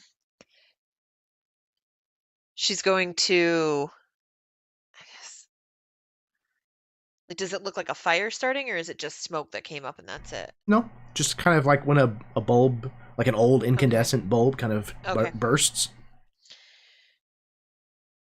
Oh, well, Another one bursts.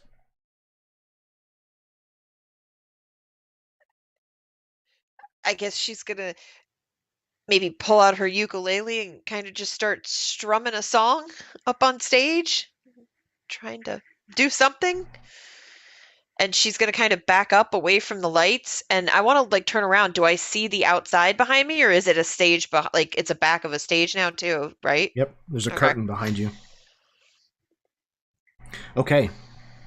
Roll me a charm roll, please. Okay. So D20.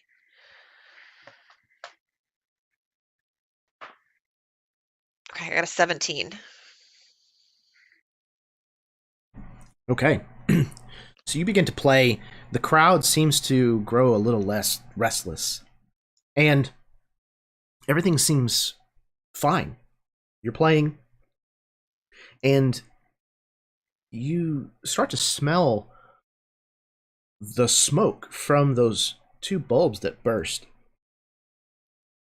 And you realize it's not just some kind of light bulb malfunction. It smells like wood smoke, like a fire.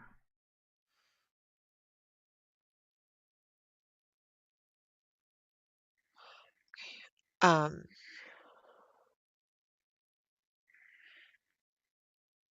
she's going to kind of finish a chord and then I don't want to alarm everyone, but we may have a fire approaching and we should all exit calmly.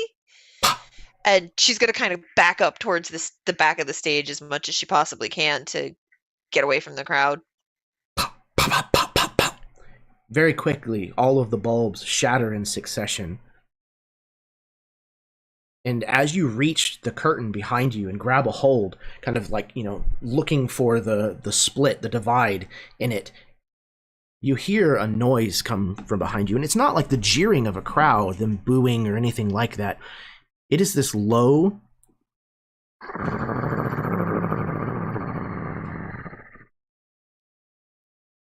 bestial noise, a growl.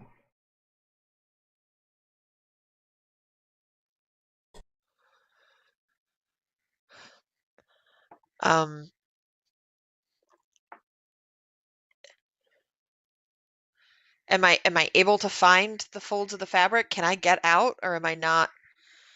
You're not Not finding finding it. it, am I? Not finding it yet. So I'm going to kind of keep digging and keep digging and keep digging, and if I can't find them, I think that she'll activate her power, which is being, a cat creature. She has the ability to harm others by touching them, and I'll actually kind of like throw my claws out and maybe strip the fabric down and rip it open and kind of try to get through it.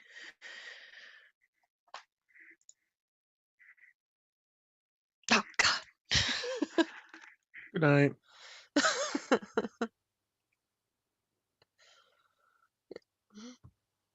Oh, I just realized I was talking muted. You see at You the are. the edges of where these lights had burst, where the wings of the stage are, these small pinpricks of eyes beginning to emerge from the smoky darkness. And you realize that you're surrounded by wolves. Please Yeah. make me a flight roll. And before you do so, since you're activating one of your powers, Okay. please go ahead and roll 2d4. Make sure you spend your PE token. Yep, will do. Okay, so I got a 4 on my 2d4. And a flight is a D8. Okay, so yeah, now you'll roll your flight. Oh my God, that was so bad. I got a 3, so 7 total. Okay. So, okay. So you are not finding the opening in this curtain. You reach out with your claws and shred some of this material and make an exit for yourself, but it's not an easy thing to get through.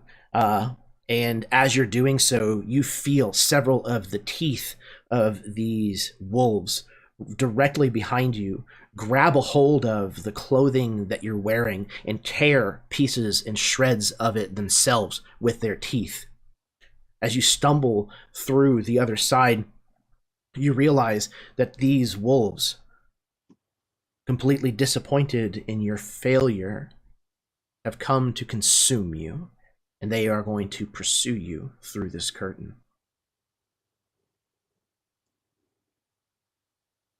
As we see you begin to run, we pan away to see elsewhere in the city Toby, Melwyn, not able to find any of the other three. What are you doing?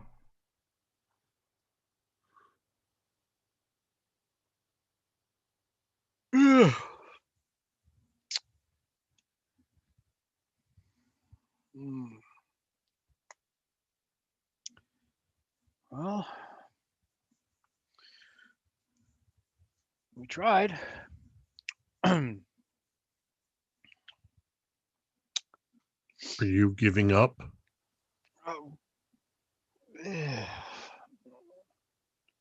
So I look at you and kind of see like the determination in your eyes.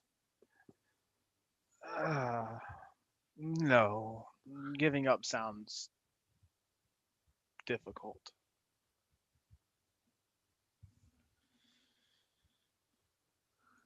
Good.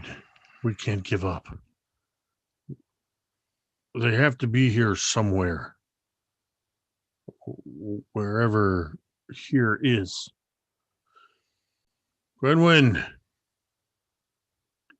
Chelsea. Lilli. And the whole time they've been walking, I'm calling out to the others. I also occasionally call out. Wait. Mhm. Wait a minute.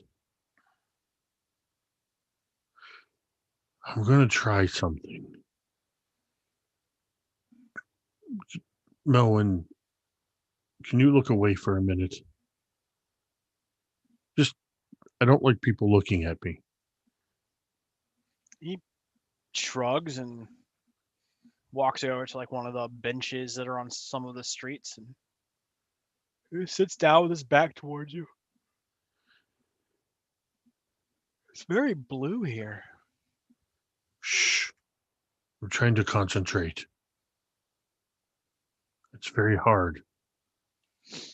You can do it. And you see that Toby is scrunching his eyes really hard. He even reaches a hand up and puts it against his temple, pushing really hard. He knows that there's magic out there. He's seen Gwanwyn do it like it's nothing. He's even seen Lilli work her machines without touching her hands to them. Toby, when he threw the coin into the well, what he wished for was powers, because Toby does not have any powers. And so that's all he's doing right now is he's just concentrating and he's focusing on Gwanwyn in particular. And he doesn't really know what he's doing. He's just trying to reach out and understand where she is, thinking that maybe his wish came true and he can use this power to somehow find Gwanwyn, even if that means his power is to always know where Gwanwyn is, which is a thought that goes through his mind. You see his eye twitch for a second? Yeah. But yeah, he's just sitting there kind of like trying really hard. Toby, it's as you're trying, you're concentrating as hard as you can, trying to find where it is that Gwanwyn could have gone, you see way down the street a lamppost turn on. The rest of the lights that might exist, the starlight, the moonlight, all seem to dim until this seems to be the only original source of lighting in the city. Squinting, concentrating even harder, fist balled now on the sides of his head, pushing knuckles into his temples. Toby focuses in on that one single light. Not even, again, still not sure what he's doing. He's just thinking, where is Gwanwyn? If he can find Gwanwyn, he can find Lilli, and then they can probably find Chelsea. And he's thinking this light is maybe somehow connected to that. So he's just concentrating. I think after a couple of seconds, curiosity gets the better of Melwyn, and he does sort of look over his shoulder and like sees you with like your fists. So that's funny, Melwyn. That's a funny story. You remember whenever Toby had asked you to not watch him? Yeah. Yeah. Well, when you looked away and when you finally got curious enough to glance over your shoulder, Toby is gone.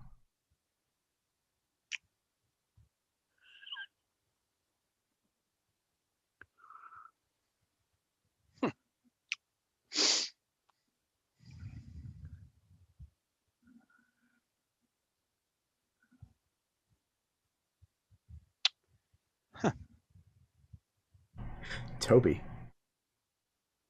You stare harder at this light, and you can see the brightness of this light intensifying.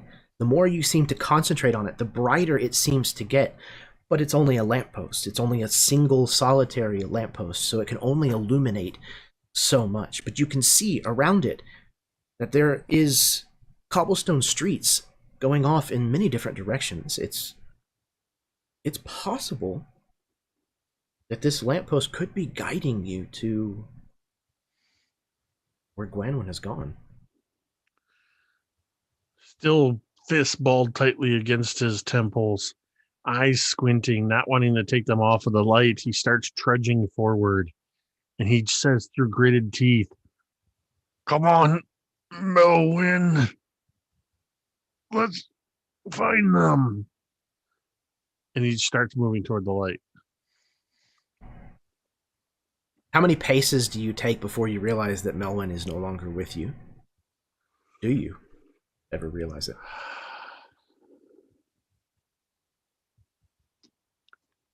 I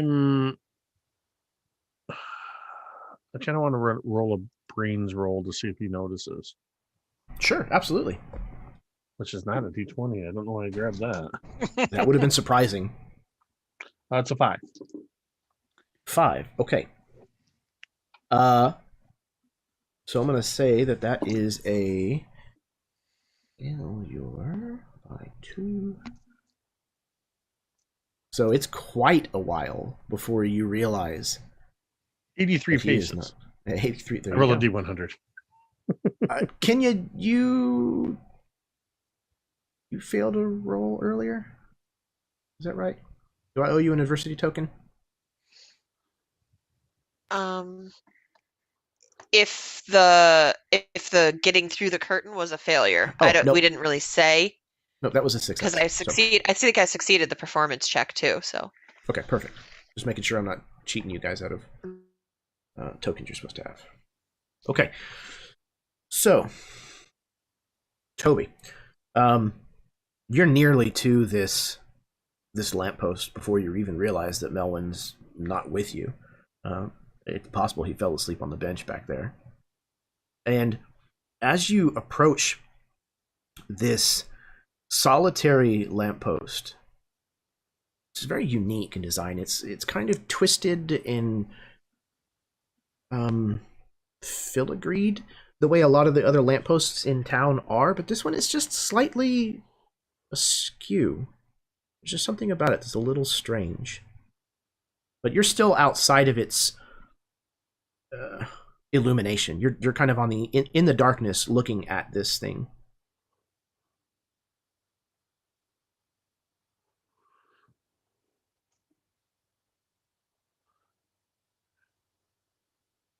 We're almost there, Melwyn.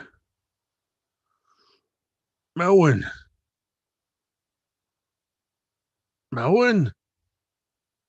And I turn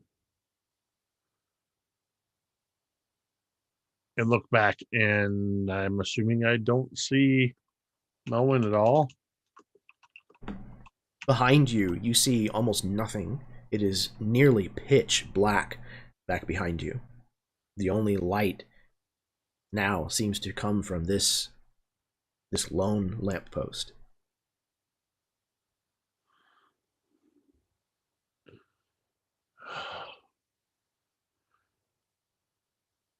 Come on, Melwyn. Now's not the time to be taking a nap in a tree.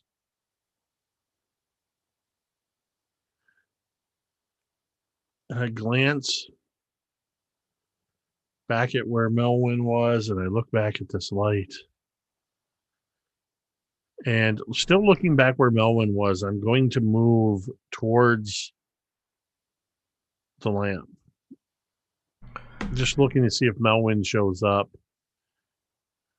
as I'm calling out his name. You move towards this lamppost, and the gas that seems to be feeding the light kind of flickers for a moment, and as it does so, you almost think that the sputter of the gas sounds like a whispering voice. It sounds like it says, Toby, Toby, come closer. Closer, Toby.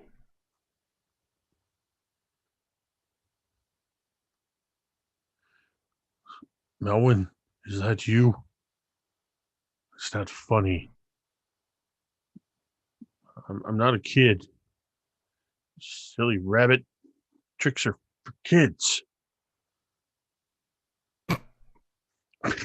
Sorry.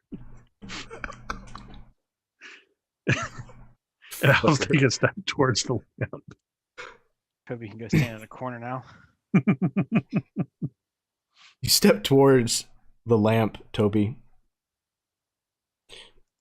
into the light that it produces. And something strange happens beneath your feet. The ground itself seems to shift a little. And then looking down, you realize that it looks like the size of the cobblestones closer to the lamp have gotten smaller. Another step in the same sensation. By the time that you reach this lamppost, you realize that you're seeing over the tops of all of the buildings in town. You and this lamppost have become enormous. Looking down, you realize your last step felt so strange because you've crushed a house.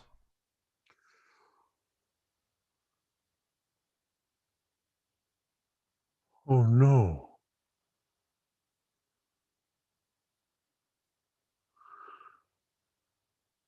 Gwanwyn!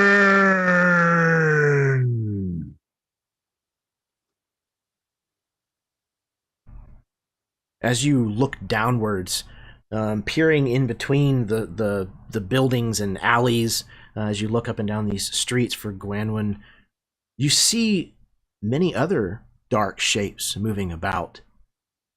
They're kind of featureless and just vaguely the size and shape of the people of the town.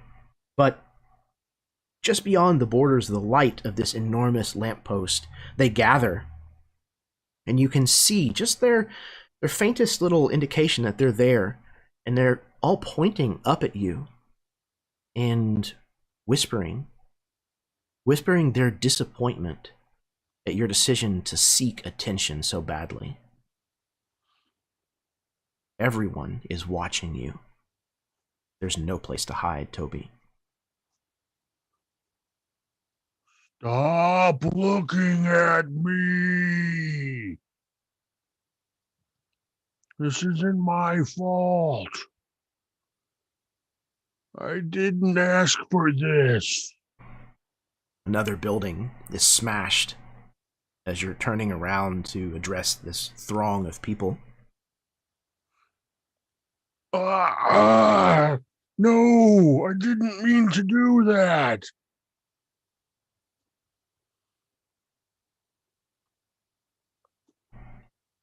You can see... I think he's trying to get away. Okay, fair. So I need you, Toby, to please roll a flight. Roll.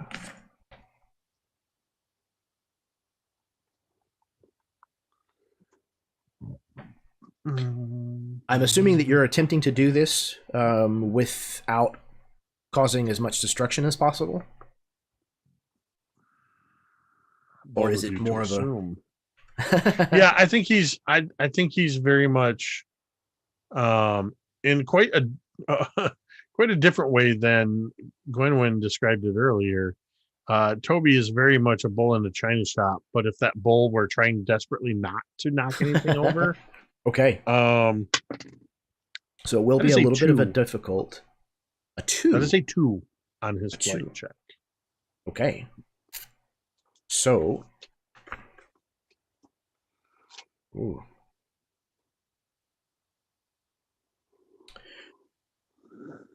Okay. Toby. Hey, by the way, because you gave me a adversity token over here, I have one of my strengths is easygoing. I get 2 adversity tokens whenever I fail. Oh, okay. Cool. So you got a second one for the first time you earned it. Which means I would also get 2 for this failure. Yep. Now you get 2 more. Okay. Roll. Yeah, you can cash in 2 and re-roll if you'd like. Yeah, I think I would do that. That's what I was just double checking the strengths. Sure. Because I wanted to see if anything actually came in the play here, and that's the only thing. So yeah, we'll re-roll that. Ooh, that explodes. That's an 8. Okay. That explodes again. Okay. Yeah, keep going. That's a 6. That is a 23 this time. I exploded twice, and then I got a 7. So 16. Yeah, 23. So that is you beat it by 10 or higher. So once again, with with deft agility. The irony is, for somebody that doesn't want to be in the spotlight, the wording is that it's so easy it looks like you're showing off. So again, with surprising acrobatics, Toby manages to... Toby sucks in his gut. There you go. He completely just does a... and hands in the air and just sidesteps through the streets to avoid, and figures, okay, I can do this. And I think you hear that booming through the streets. I can do this. Trying desperately to get out of the spotlight, get out of the view of these shadows, and get out of where I'm going to hurt people or the town. As Toby very carefully makes his way through these buildings, we pan kind of away to see him navigate these large structures delicately. We pan back away to find Lilli. You've managed to scramble yourself free. The puppets, you seem to have put enough distance between you and them that they're no longer pursuing you. But this needle is still in your heel. What are you going to do? I don't know what would be a bigger concern to her right now. The fact that she's alone or the incredible pain in her heel. Can I attempt to suppress the fear of being alone so I can focus on logically getting like formulating a plan first, like removing the needle and then. Yeah, and so I don't that's know like- because it sounds like in the game it's kind of if you are in the presence of your fear, if you're experiencing your fear, that everything you're doing becomes a snap decision instead of a planned action, which I think the outcome Okay. is treated a little differently. So I don't think And- there's going to be a way to just kind of push it down. Okay, no, that's fine. I glanced over that. What is the snap decision again? Snap decision. I'm going to look it up real quick so that I don't give you misinformation. Where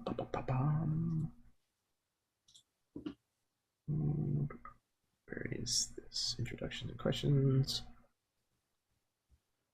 I do have to say I'm not a huge fan with how this rulebook is laid out. Agreed. It's not the worst that I've seen, but it's not cohesive. The first 3 steps of character creation, beginning of the book. The next 3, middle of the book.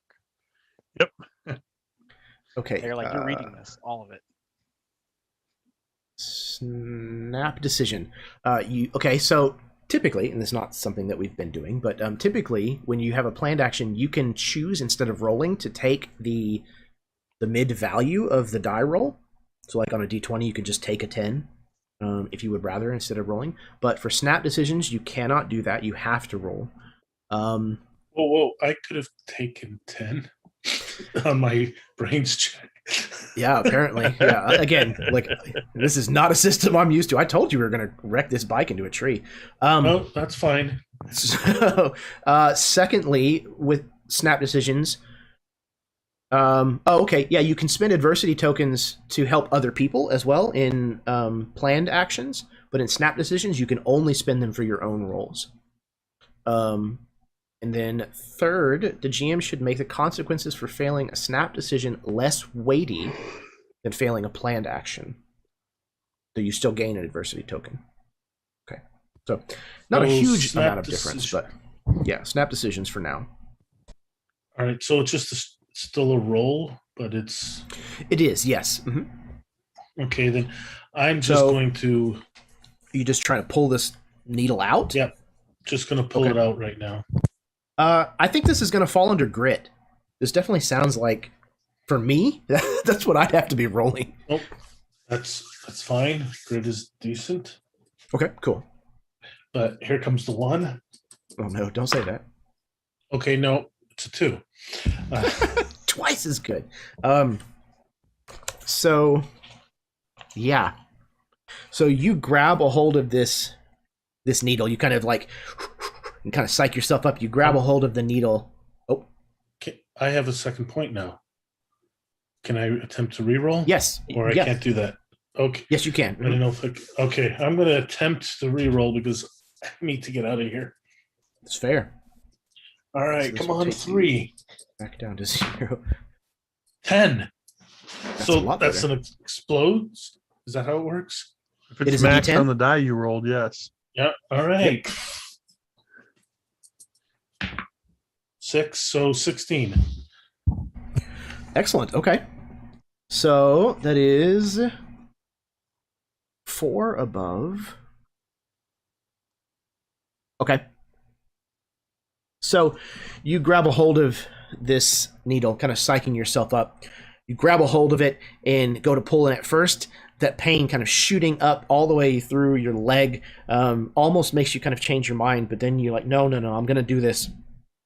You reaffirm yourself, grab a hold of this needle and yank. And it is this moment of blinding pain. And then it goes away. And then there's a throbbing that kind of starts, a little bit of a burning. So you've managed to remove this, but it's probably going to require some attention at some point later. How big is the needle? It's probably 7 inches, 6 or 7 inches. I wipe it off and I'll keep it for now. There you go. Okay.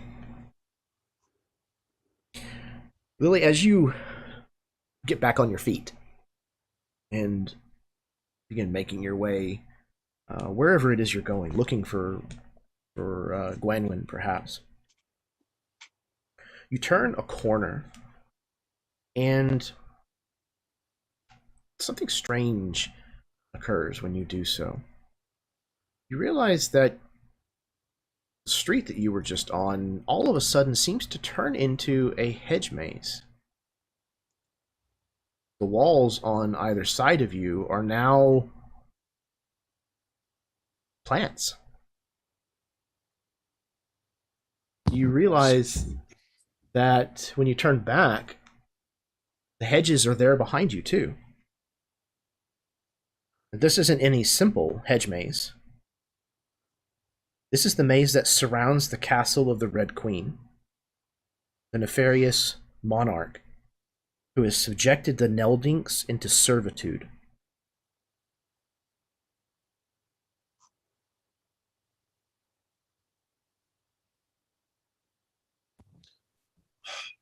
Where's Gwanwyn when you need her?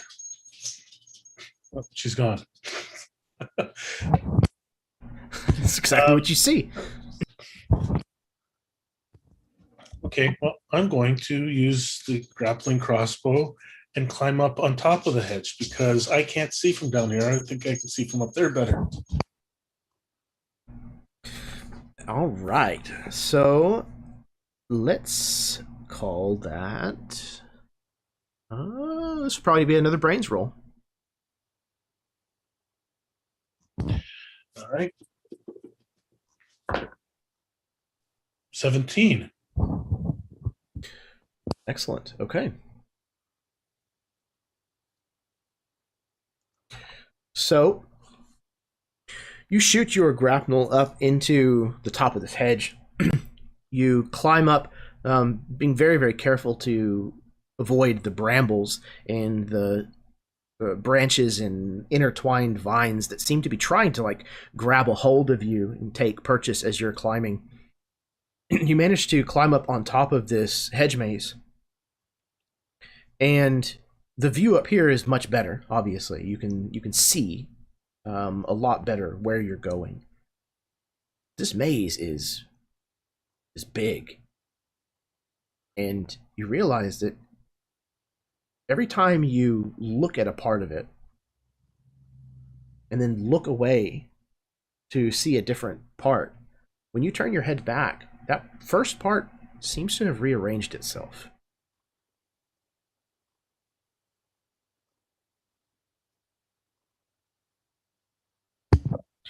I don't know. I don't think I want to go to the castle.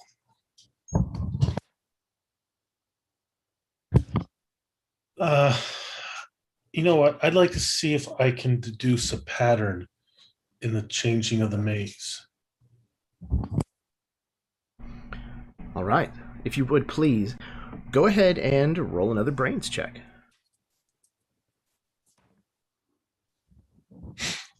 3. Okay. There doesn't seem to be any pattern, Lilli. And the longer that you try to work through it, you kind of start over. No, okay. And then, start paying attention. You start testing it scientifically. You start to realize you're likely going to be here forever. You suspect that you are going to be trapped alone in this hedge maze for the rest of your life. And this is where she gets a little hot-tempered. She's going to climb back down, and she's going to pull out.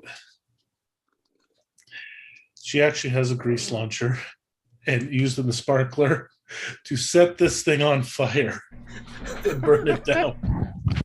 Very well. Because what else? She can't solve it with her brain. She is going to resort to burning it down. I imagine after a moment we might see Lilli realizing that she's surrounded by burning hedges on all sides. and it seems like this might be a shorter forever than she had originally thought. We pan away up into the air from the rising black smoke that is coming up from this hedge maze as Lilli starts to make her way through its twists and turns. And we go back to Melwyn. Melwyn, you're still on this bench where Toby left you. You might have nodded off for a moment. You're not quite sure, but I don't think I did. you don't see him.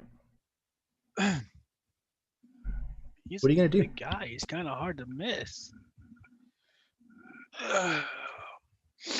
So I think Melvin stands up and kind of looks the last direction he saw Toby facing. Like he looks up a block and then maybe 2 and then maybe 3. Oh, that's a long way.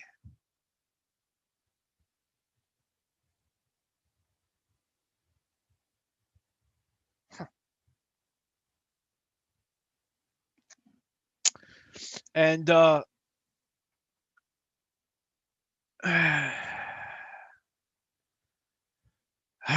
right. And he yells at the top of his lungs one time. He's like, Toby!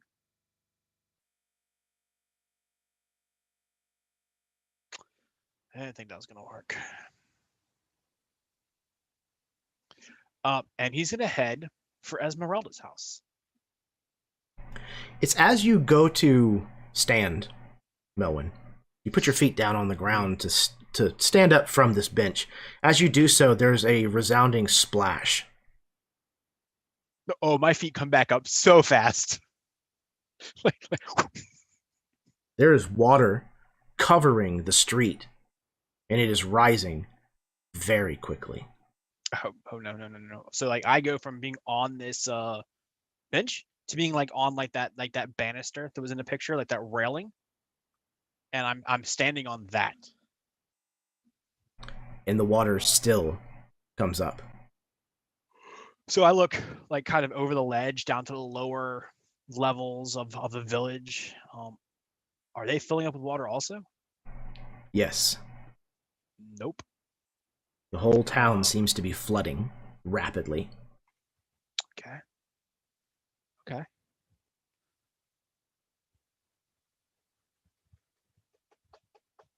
right. It's now up around your ankles. On the railing? Yes. I'm going to go to maybe there's this there's a underpass that you walk through, right? I think maybe a candle maker shop is above this. And so I go to it and I'm gonna climb the pipe for the drain to get up on top of that. I've napped up here a few times. I'm not a stranger to this particular spot. It's really hard for the silvers to find me. But I scramble. There's that one's pretty graceful. There's much less grace to this. It is like watching a cat try and scramble up a wall. So that sounds like a flight roll to me. Yes. I'm supposed to be pretty good at this. If I figure out where I put my die 20. Good thing I have 3 sets of dice over here. Bad thing I lost my die 20. Yeah, that sucks. All right, Incomplete sets are not good. Yeah. Oh, there it is. Okay. 13 on the die. Okay. So yeah, even though it is a difficult climb, you manage to scramble up the side of this building, up to the rooftop. And as you kind of scramble up there and kind of, oh man, that's a lot of hard work. You kind of turn around and look, and you realize the water is still rising. It is over the first stories of these buildings now. So you see Melwyn's ear come down and wipe his forehead. There's just beads of that nervous sweat. His fur started to stand on end.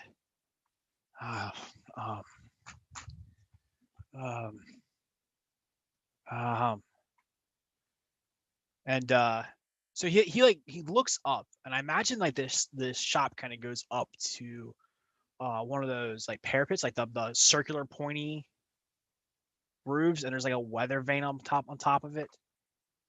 And so like for a moment he considers and then thinks like there's just this overwhelming image of that water rising all the way up to there. And now there's nowhere for him to climb, and now he's in the water, and now he's breathing water, and rabbits don't breathe water.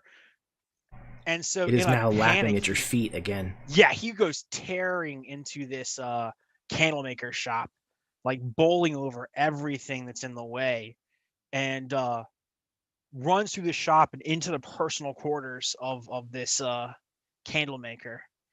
And he's going to find their clawfoot tub, and he's going to lay down in it and cry.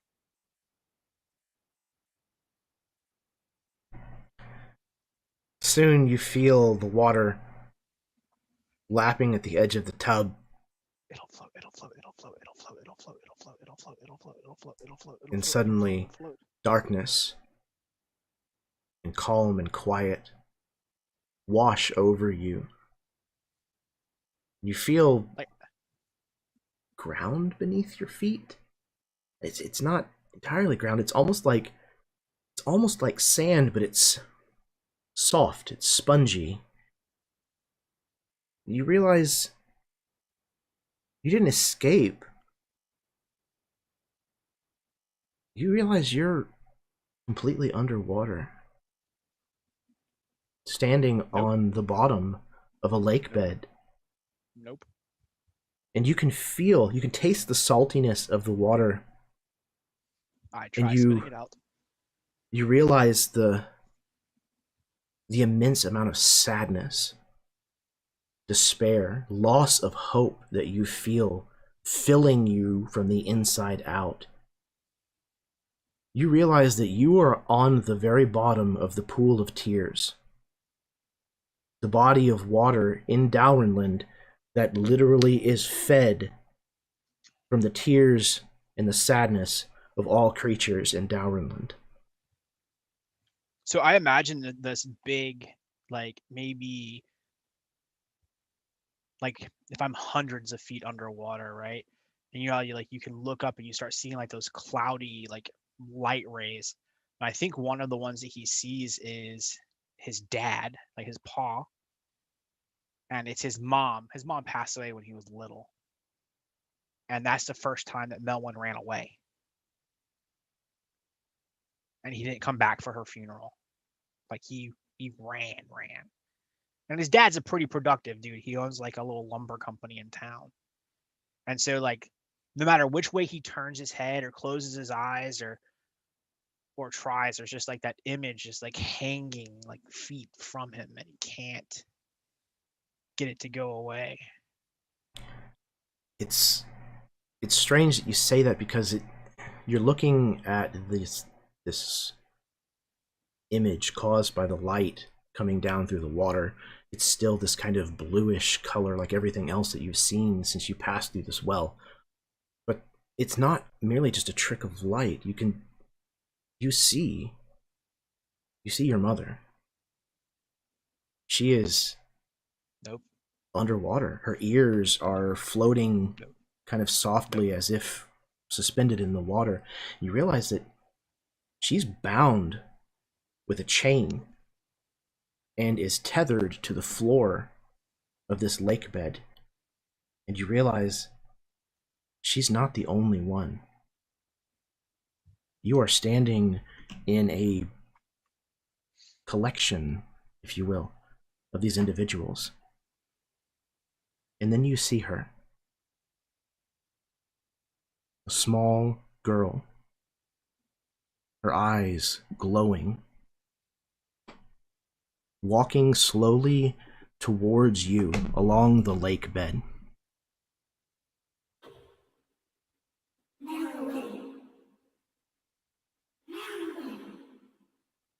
You've come at last. Join us, Lilli.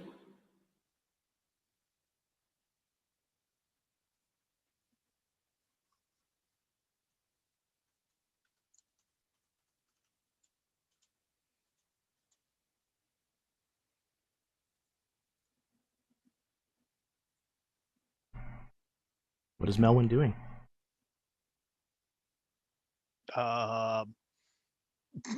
Standing there, shaking his head for a moment.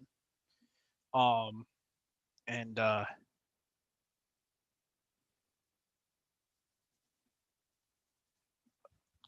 backing up. This is really odd for him, right? So the strengths I have is cool under pressure, easygoing, and lucky. And right now, none of those things are like in his corner. Nope.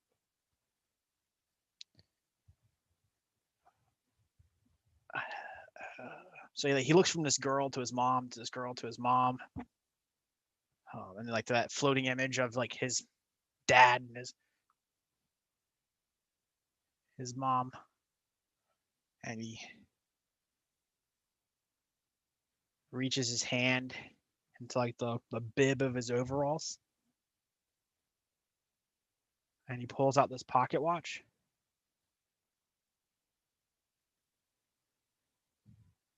And he starts winding the hour hand backwards.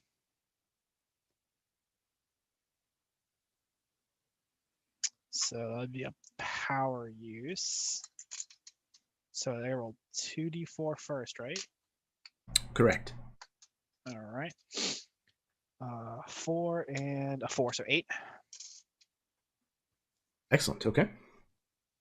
You wind this. Sorry, go ahead. What's the stat that goes with this, do you think? What did you roll? Oh, you got I didn't roll. You got 8 on your 2d4. Right. Yeah. Okay.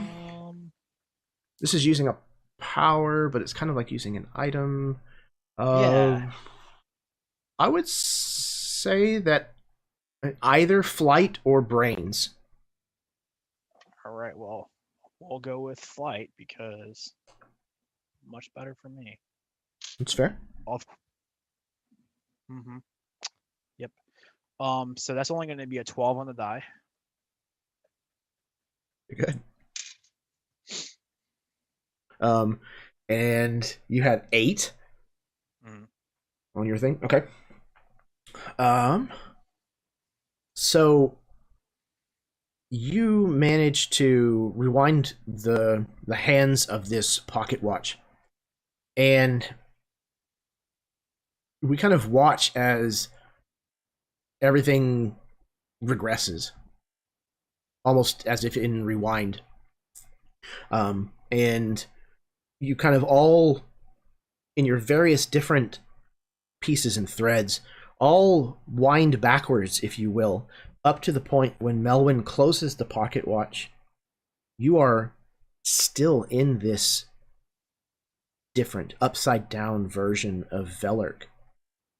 But all 5 of you are together, standing just outside of the well.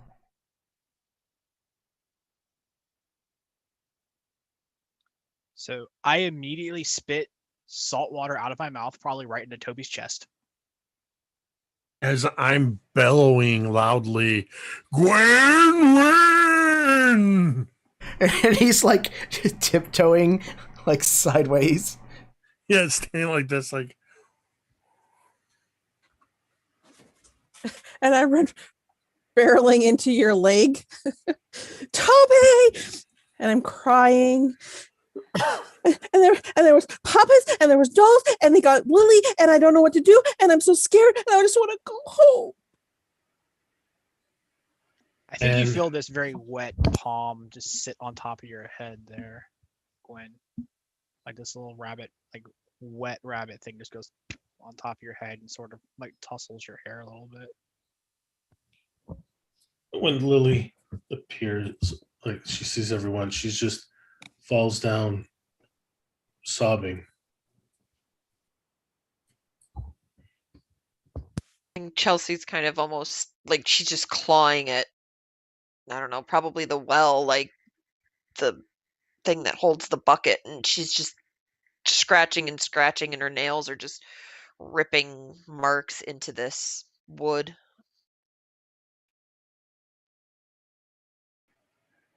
Melwyn's ears are like completely down. They're like 100% expressionless, like they're just laying limp next to his head. and like he's got this pocket watch in his hand, but like the face has come off and like there's a spring hanging out of it. And you can just make out, like if you look over his shoulder, like the inside of it says "Love, Mom." And he looks at you guys and goes, "I'd like to go home now."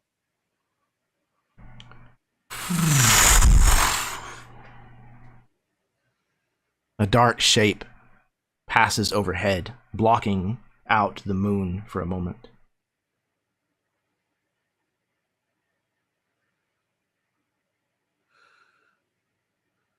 I'd like to go home too. Right now. I want to go home. I am malice and despair. You shall never know peace again. For I am your end. I am the Jabberwock.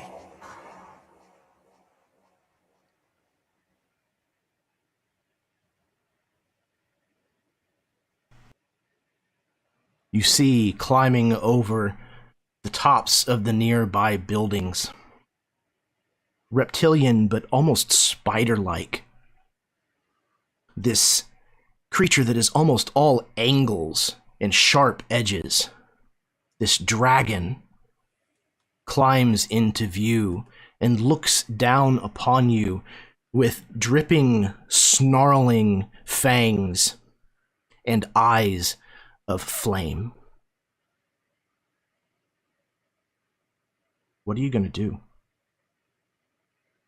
Are we by the well? Not too far away. I want to run into it.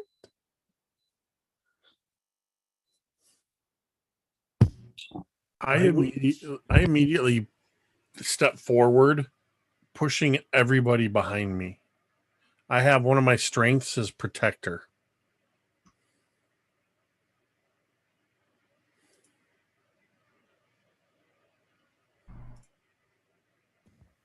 I would like to take the needle and fashion a crossbolt for the grappling crossbow and fire that off right at this thing.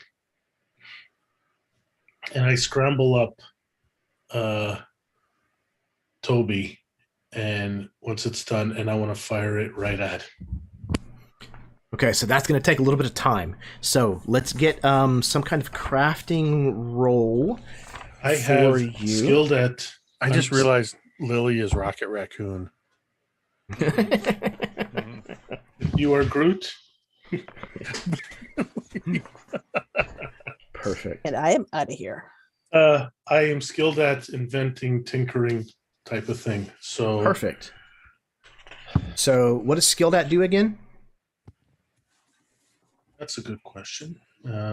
It was kind of vague from what I remember. Choose a skill, the GM's discretion. You are assumed to succeed when making even moderately difficult checks, 10 or less, involving the skill. If the GM determines that you need to roll for a more difficult check, add it up to +3 to your roll. Okay, no. I think if maybe you were alone, maybe I would call for this kind of a roll. But I think with that skill, whatever that would be called.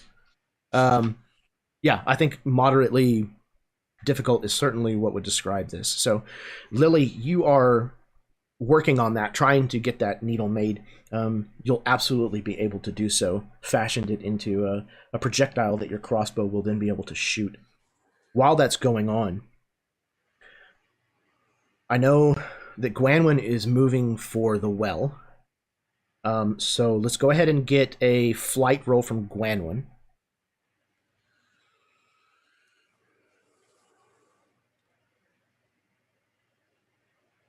Oh, I rolled really bad on the die. So that's a total of 6. Okay. Can I use my adversity tokens to assist Gwanwyn? I think this is a snap decision. I don't think this is a planned action, so I don't think so in this current Fair enough. situation. Okay, so Gwanwyn, I think this is what happens. You move towards the well, and before you're able to get to it, the tail of this creature known as the Jabberwock comes down and crushes the well house that holds the bucket and some of the stones that form the outside, and it all kind of like collapses into a heap.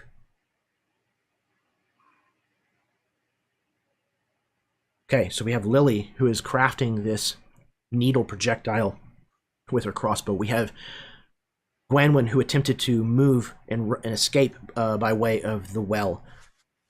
What are the three of the rest of you doing? Yes, I'll give you your point, Kaeryn. Thank you. Chelsea's gonna kind of look at this thing, and the whole time she's always like looking behind her to see if these wolves are still chasing her, and she's gonna look up at this thing that's stopping them and that just ruined the well house. And what do you want from us? And she's gonna start talking to it and getting information from it. It looks down at you. It's difficult to know if it's grimacing at you or smiling. But its eyes were these fiery orbs, were very transfixed on Gwanwyn, and you're pretty sure that as this thing crushed the well house and Gwanwyn's understandable response, the despair, the disappointment, this creature's nostrils flare as if he's breathing it in.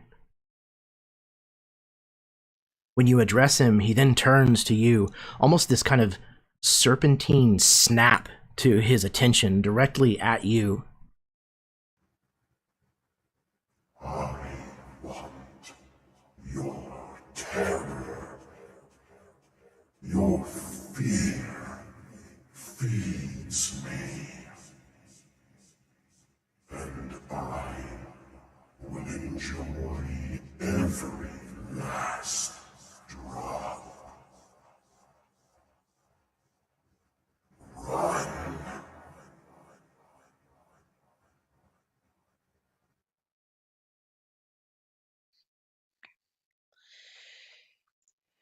She's going to look around at all these children that are kind of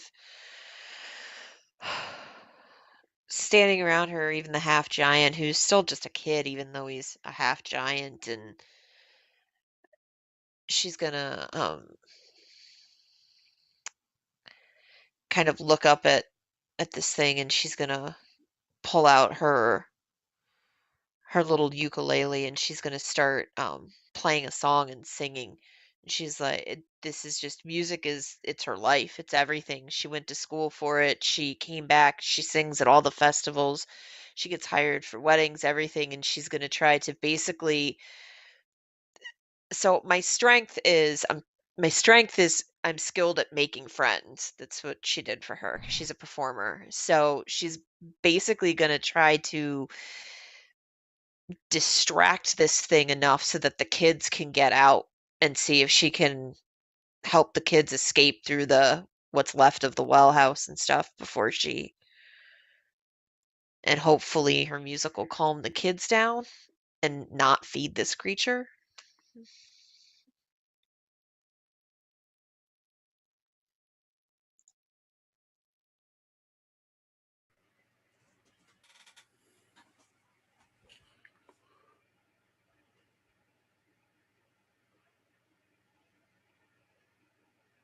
If you're talking, you're muted, Jeremy. Ha ha! I was.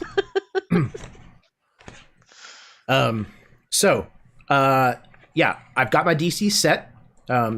He's not a particularly friendly chap, so this will be a little bit more difficult, but please go ahead and make your roll. I think that's definitely going to be a charm roll, by the way.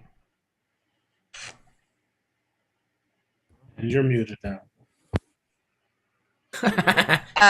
So I'm using my strength skilled at, so I roll my d20 and add 3, correct? Because I'm skilled at making friends. I believe Yeah, so. that's what it is. Yeah. Yeah. Okay. Okay, come on, come on, come on. Oh my god, that was so bad. Ooh. I rolled a 5, so I got an 8. I can't Okay. give you my point. I need it. Someone else could. I don't think anybody can give her enough points. Okay. I So I feel would hold 'em. like when she looks at this thing and she starts this singing and she's looking desperately at these kids and she's playing and all of a sudden one of the strings on her ukulele kind of just snaps. Maybe it got clipped by one of the teeth of the wolves that was chasing at her back as she was trying to claw her way out of the curtains, and it it it snaps back and it hits her hand and she kind of yowls and um she cries out, and her tail kind of just starts this like rapid twitching and kind of wraps around her body, and she starts to shake, and this is the second failed performance in a night, and she can't she just can't deal with, like, this is no, she's got to protect these children, and her music's never failed her, and yet it has. Just like that.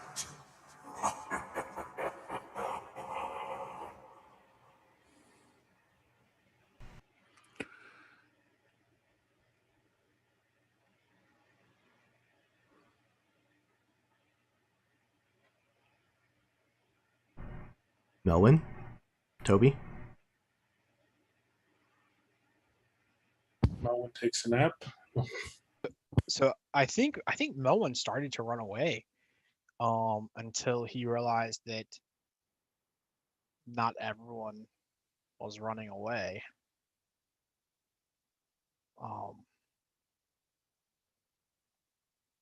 So I think he's in that middle of running when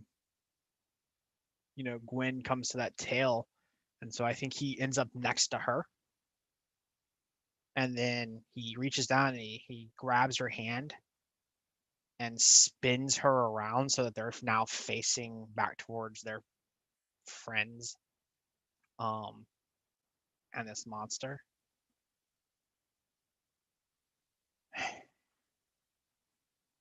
I don't think we can run and hide this time.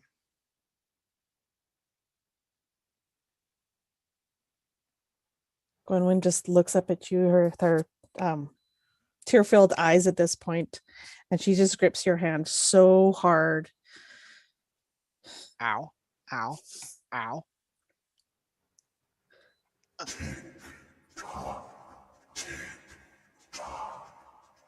What do we do? That's about the time the Jabberwock has a rock bounce off its nose. I'm going to throw a piece of the well, one of the well stones at the Jabberwock. Okay. So that absolutely sounds like either brawn or fight. Probably fight. Yeah, let's make it a combat roll. I'm tough. Excellent. And I'm trying to be super tough. Okay.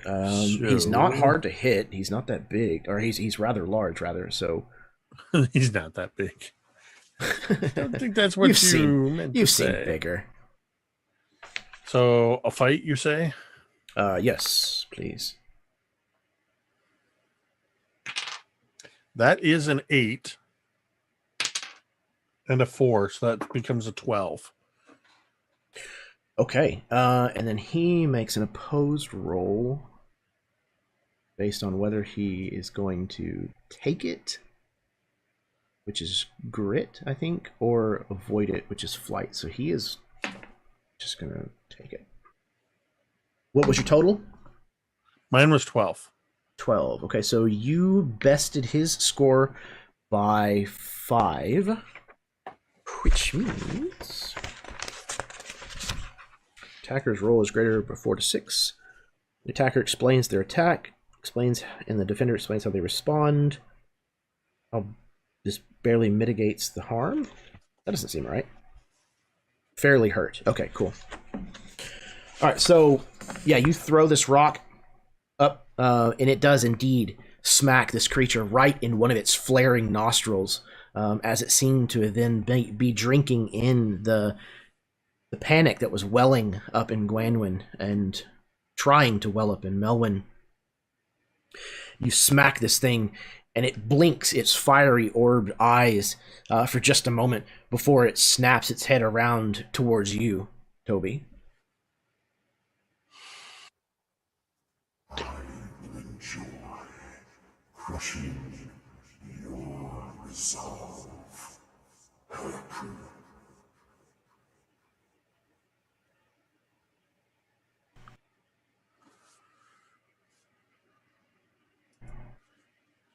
I did not get that.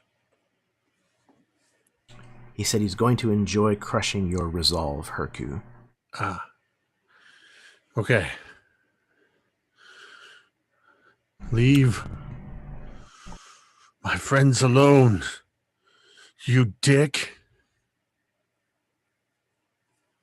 Bad word alert, bad word. All the kids go, I ooh. had to justify the parental advisory at the beginning of the game. Gwanwyn That's fair. snickers.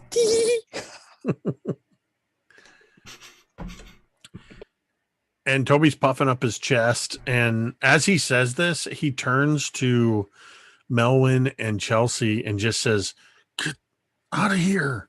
Get them out of here."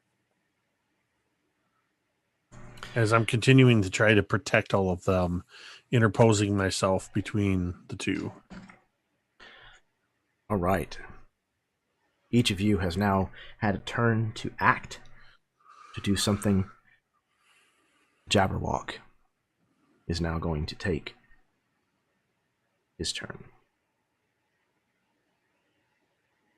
He is going to stare down at all of you from his perch as he kind of walks, again, this kind of arachnid style clamor, this sideways gait across the peaks of the rooftops of the nearby buildings and some of the pieces of the wall of the city that are nearby, looming over you almost like a giant spider over its prey. As he does so, you see his glowing eyes. The light that they create seems to form tracers as he's moving, and they kind of trail behind his eyes, and as he kind of stops, his head bobbing, these tracers start to spiral around the original light in his eyes. He is using one of his powers to attempt to hypnotize all of you. So, I am going to roll 2d4 for him. Okay, and I think this is going to be a more interesting way to handle this. I want all of you to roll brains rolls. And I'm going to subtract the number that I rolled off of your total. Mine exploded. It exploded again. Ooh. Toby, with a D6 for brains, just rolled a 17. Okay. Remember your numbers explosions and a as well. five. So 17 for Toby. Okay.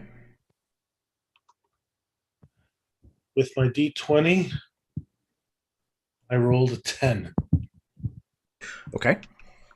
which is a 17. good roll for me tonight. Yeah, 17 for Toby, 10 for Lilli. Gwanwyn got I an got a 8. Sorry, go ahead. I got a total of 10. 10, another 10. Okay. And Melwyn. I got a massive 5. Okay.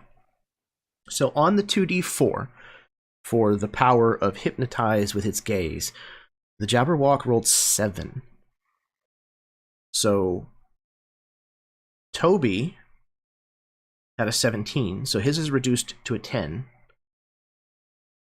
Everyone else is dropped into the dirt, unfortunately. Which means Does that count as a fail? It does, yes. I will award those. But what happens as these tracers begin to spiral around the flickering orbs of light that form this creature's eyes? All of you, except for Toby, find yourselves mesmerized into a catatonic state. So the only person who will be able to act this round is you, Toby. All eyes are on you.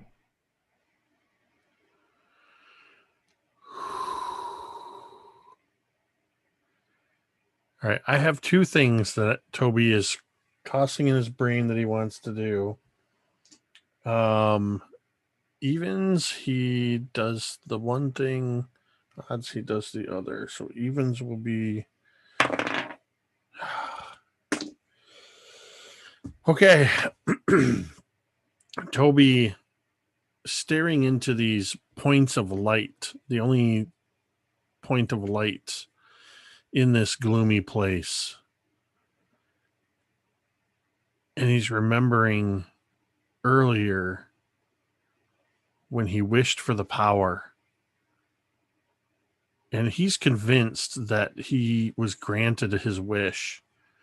And he made that lantern light grow more intense. So Toby stares at the Jabberwock. He starts shaking, crushing his fists balled up against his temples. He just starts looking dead into these eyes, and he's trying to make them flare up. I have no idea if Toby actually got a power or not, but Okay. that's what he's going to try to do. It was either that or throw a rock at its eye. No, this is great. Okay. They said to try this. Yeah, do make a brains roll. All right. These dice have been good to me so far. That is an explosion. Okay. So that's a 6 so far. That is another 6. Oh my god. I'm using these wooden dice I got for Christmas with skulls for all the pips. I'd say it's working. And a out. 4. So that's 16 on a brains from Toby. Toby has rolled higher brains rolls than Lilli. Yeah. That's with a D6 versus his a power. D20. This I is wish I his had my power. dice camera set up. I know I know you, I hope you don't doubt me, but that's incredible. No, not at all. No, I love these dice. These are my new favorites. So Toby's I new think power. Brains under pressure. so. I think Toby. David Bowie starts playing in the background. Dun, dun, dun, dun, dun, dun. I think you're concentrating, pressing your fists into your temple again as hard as you can, narrowing your gaze at this creature, and his eyes do flare. They flare brightly for several moments, and then you hear him scream.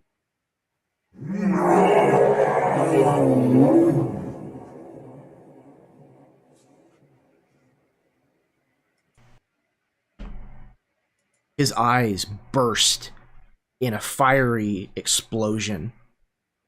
You have blinded the Jabberwock. All of you are freed from the hypnotism of the Jabberwock. And in his stunned condition, you each can take a turn normally. So the other 4 of you, what are you doing? Well, when Lilli gets control of her senses again and everything, she would like to spend an adversity token, and her strength is intuitive. They spend an adversity token to ask the GM about your surroundings, an NPC, or the like. The GM must answer honestly. I'm looking for a weak point to shoot this crossbow. Okay. Yeah, absolutely. So I would have to say that this thing's nostrils have been flaring and going more than Melwyn's. more than any other levin that you've ever seen, this thing's nose is constantly twitching and flaring, and you're pretty sure that if you put that needle up its nostril, it's probably going to give him a bad time. Okay, and that's where I would like to fire it. Okay, that's going to be a difficult shot, but I have faith in you, Paul. I know this is the moment when your dice are going to come through for you. Here, I'll help. Okay, well, If crossbow. you want, you can give an adversity token to Paul, because I will do that. he spent a turn crafting this thing, so this is a planned action. I Oh, will give adversity token. Okay, so that's a +2. If both of them are giving one. Yeah, Now, totally. I'm trying to remember because I only did it once. So if I'm able to control technology telepathically, and this is technology, would that potentially give me the bonus to shooting this? I don't think so in this case, no. Okay. So this is Because the needle itself brains is not or f- technology. right. Did you say brains or fight? Fight. I think Okay. fight. Yeah. Fight. Okay. Fight. Okay, and so I'm getting a +1 from. A +2. Yeah, Jake +2. and Kaeryn both gave you one. Okay, so I have a +3. I'm going to give myself. I'm going to spend my second point. Can I give +1 also, or not? Yes, you can. Mhm. Okay, I'll give one too. It's a Yeah, I think there- +4. I think there is a limit, but I don't remember what it is, and it was pretty high. In almost every, well, I don't know about the adversity tokens. I was saying almost everything it lets you push up to +3. That might be what it is. So that's where we're But I at. don't remember if that's the case for the adversity tokens. Can't remember. Okay, I where think they I got are. all of them off. Okay, Everybody so was giving him one. So you got a +3 from adversity tokens alone. Well, so could I add mine too or no? Well, Yes, of course. okay, so I have a +4, +1 because it's fight, because I have a +1 to fight. So I got a +5 to this. D12 +5. Excellent.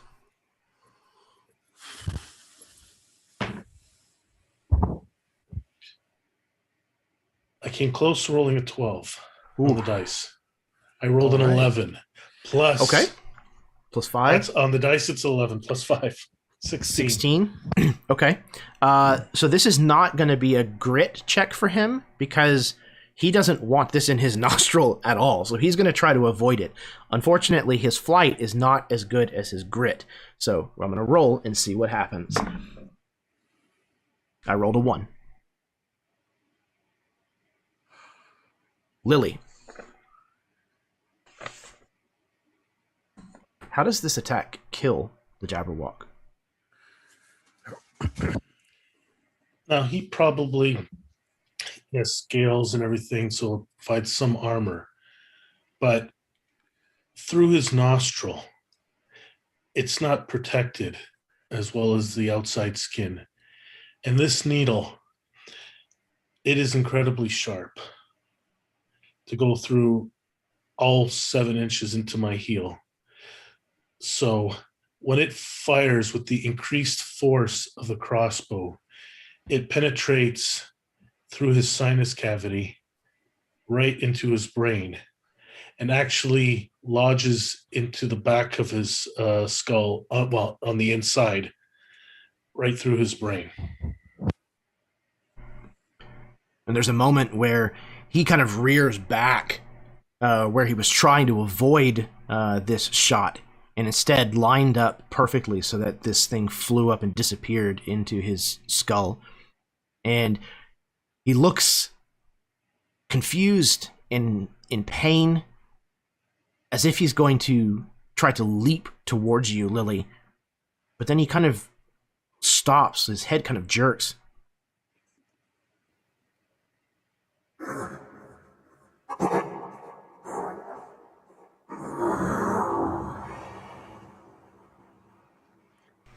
He topples forward, falling off of the corner of the building that was underneath the bulk of his weight.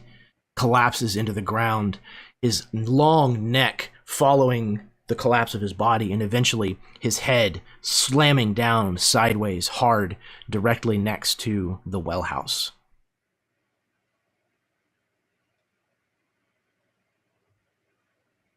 He's dead. He moves no more.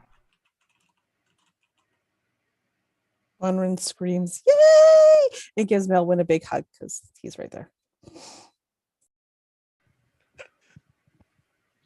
But never mind. Chelsea's going to kind of look over at Lilli and be like, "You wonderfully crazy and brilliant little thing, you! Come on, I'm going to buy you guys ice cream." She's going to start trying to herd the kids towards the well and maybe pull, like, see if she can get rocks to get back to the well. And Lilli actually goes over to the Jabberwocky and starts yelling at it. But she is happy even though she's yelling at it.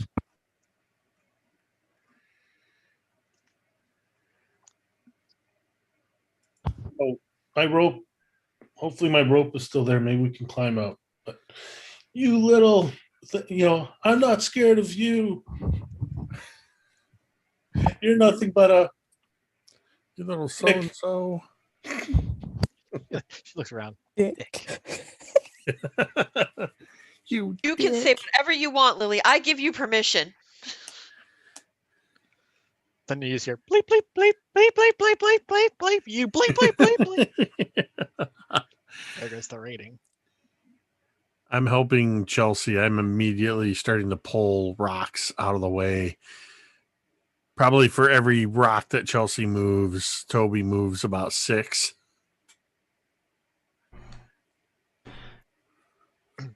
Melwyn points at one. Don't forget that one. I'll pick that one up and throw it at the Jabberwock next to Lilli. So you manage to clear a path well enough that you can then move back down this well, or up the well, back to where things are normal, where things are the way they're supposed to be, the way that they've always been in Velark. Well, maybe almost. Because though Velark has been completely restored and returned to its former self, I would like each of you to tell me in what way do we know and understand as an audience that the 5 of you will never quite be the same ever again.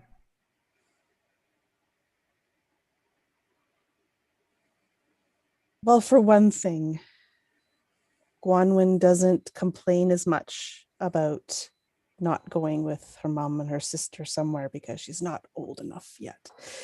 She just kind of, when they leave, she just kind of accepts the fact that she's still got some growing to do.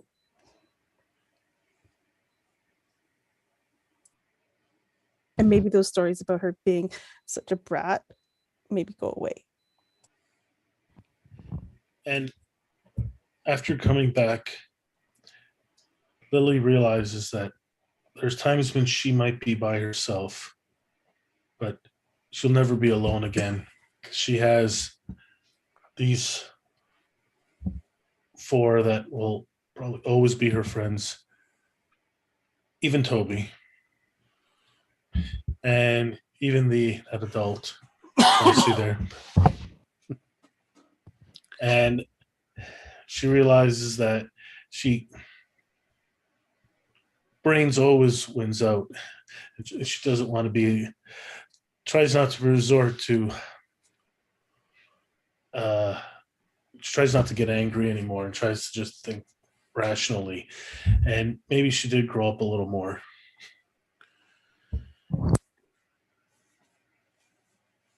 Toby goes back to work, but he no longer works for the criminals that work out of the bilge. Not because he's particularly concerned about their criminal activity. he has absolutely no desire to go underground anywhere near the sewers and the water. And but no matter where Gwanwyn and Lilli, as they continue about doing their things, you always can count on Toby is somewhere pulling an odd job, helping to load a merchant's cart, whatever it may be. And he's just keeping an eye on Gwanwyn and now Lilli, both of them being, he considers being under his protective eye. He feels like Melwyn and Chelsea can probably take care of themselves a little better than these two. But he does still, from time to time, make sure he knows where they are as well. And I think the only other change is Toby has a streak of white hair, a shock of white hair that has mysteriously shown up. I think Chelsea, she still does her music stuff and she still sings at the festivals in town, but whereas she used to really focus on only talking to the adults in town to kind of try to advance her career and stuff, she instead takes this other aspect where she spends time with like the children more, and she creates this entire series of musical numbers that she teaches the children in the town about the different about the Jabberwock and how the great adventure slid. She makes it into this big kind of epic song, but she uses it as a way to teach the children. And I think she would actually use some of her clout with the council and stuff to get the garden turned over and seal off the well. But she still teaches the children about the stories because she knows that someday, somewhere, there's going to be a child that probably doesn't listen to mom and dad too well and might wander into the garden and dig their way into this sealed off well and perhaps find, so maybe she can help them escape alive. So yeah, she gets much more town focused, where she used to roam a lot.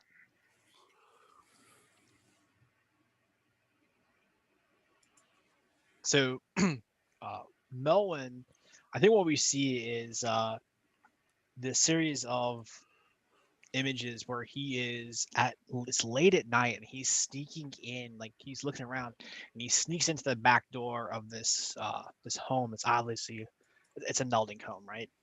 And this goes on and on and on and on, and then there's this huge leap in time, and we see Melwyn sitting behind his little work table, and he's got these various watch parts laid out in front of him.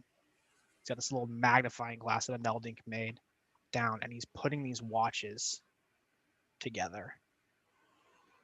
And you can see, and this is years ahead, right? You can see a package just be in the process of being wrapped up by a shop helper, and it says, to Mayor Chelsea, and there's this little like watch that's going into it. And I think maybe we see through the window, like we see Toby with his little silver badge on,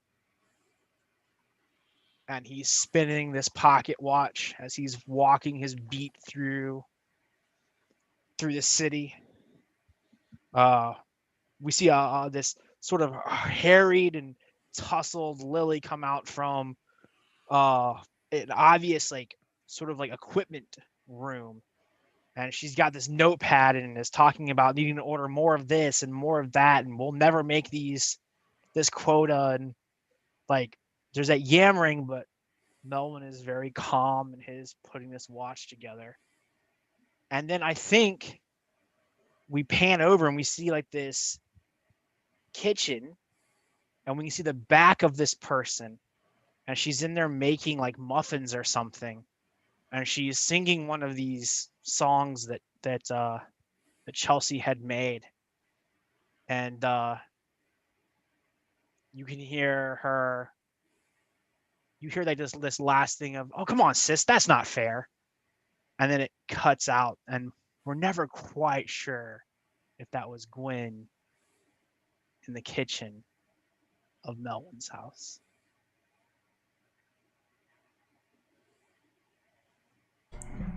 Fantastic. All right. I have one last thing.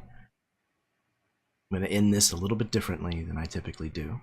So I'm going to just say right now, thank all of you so very much for playing in this game. Thank you anyone who tuned in and watched this evening. To close us out, we pan back away from the town of Velerk.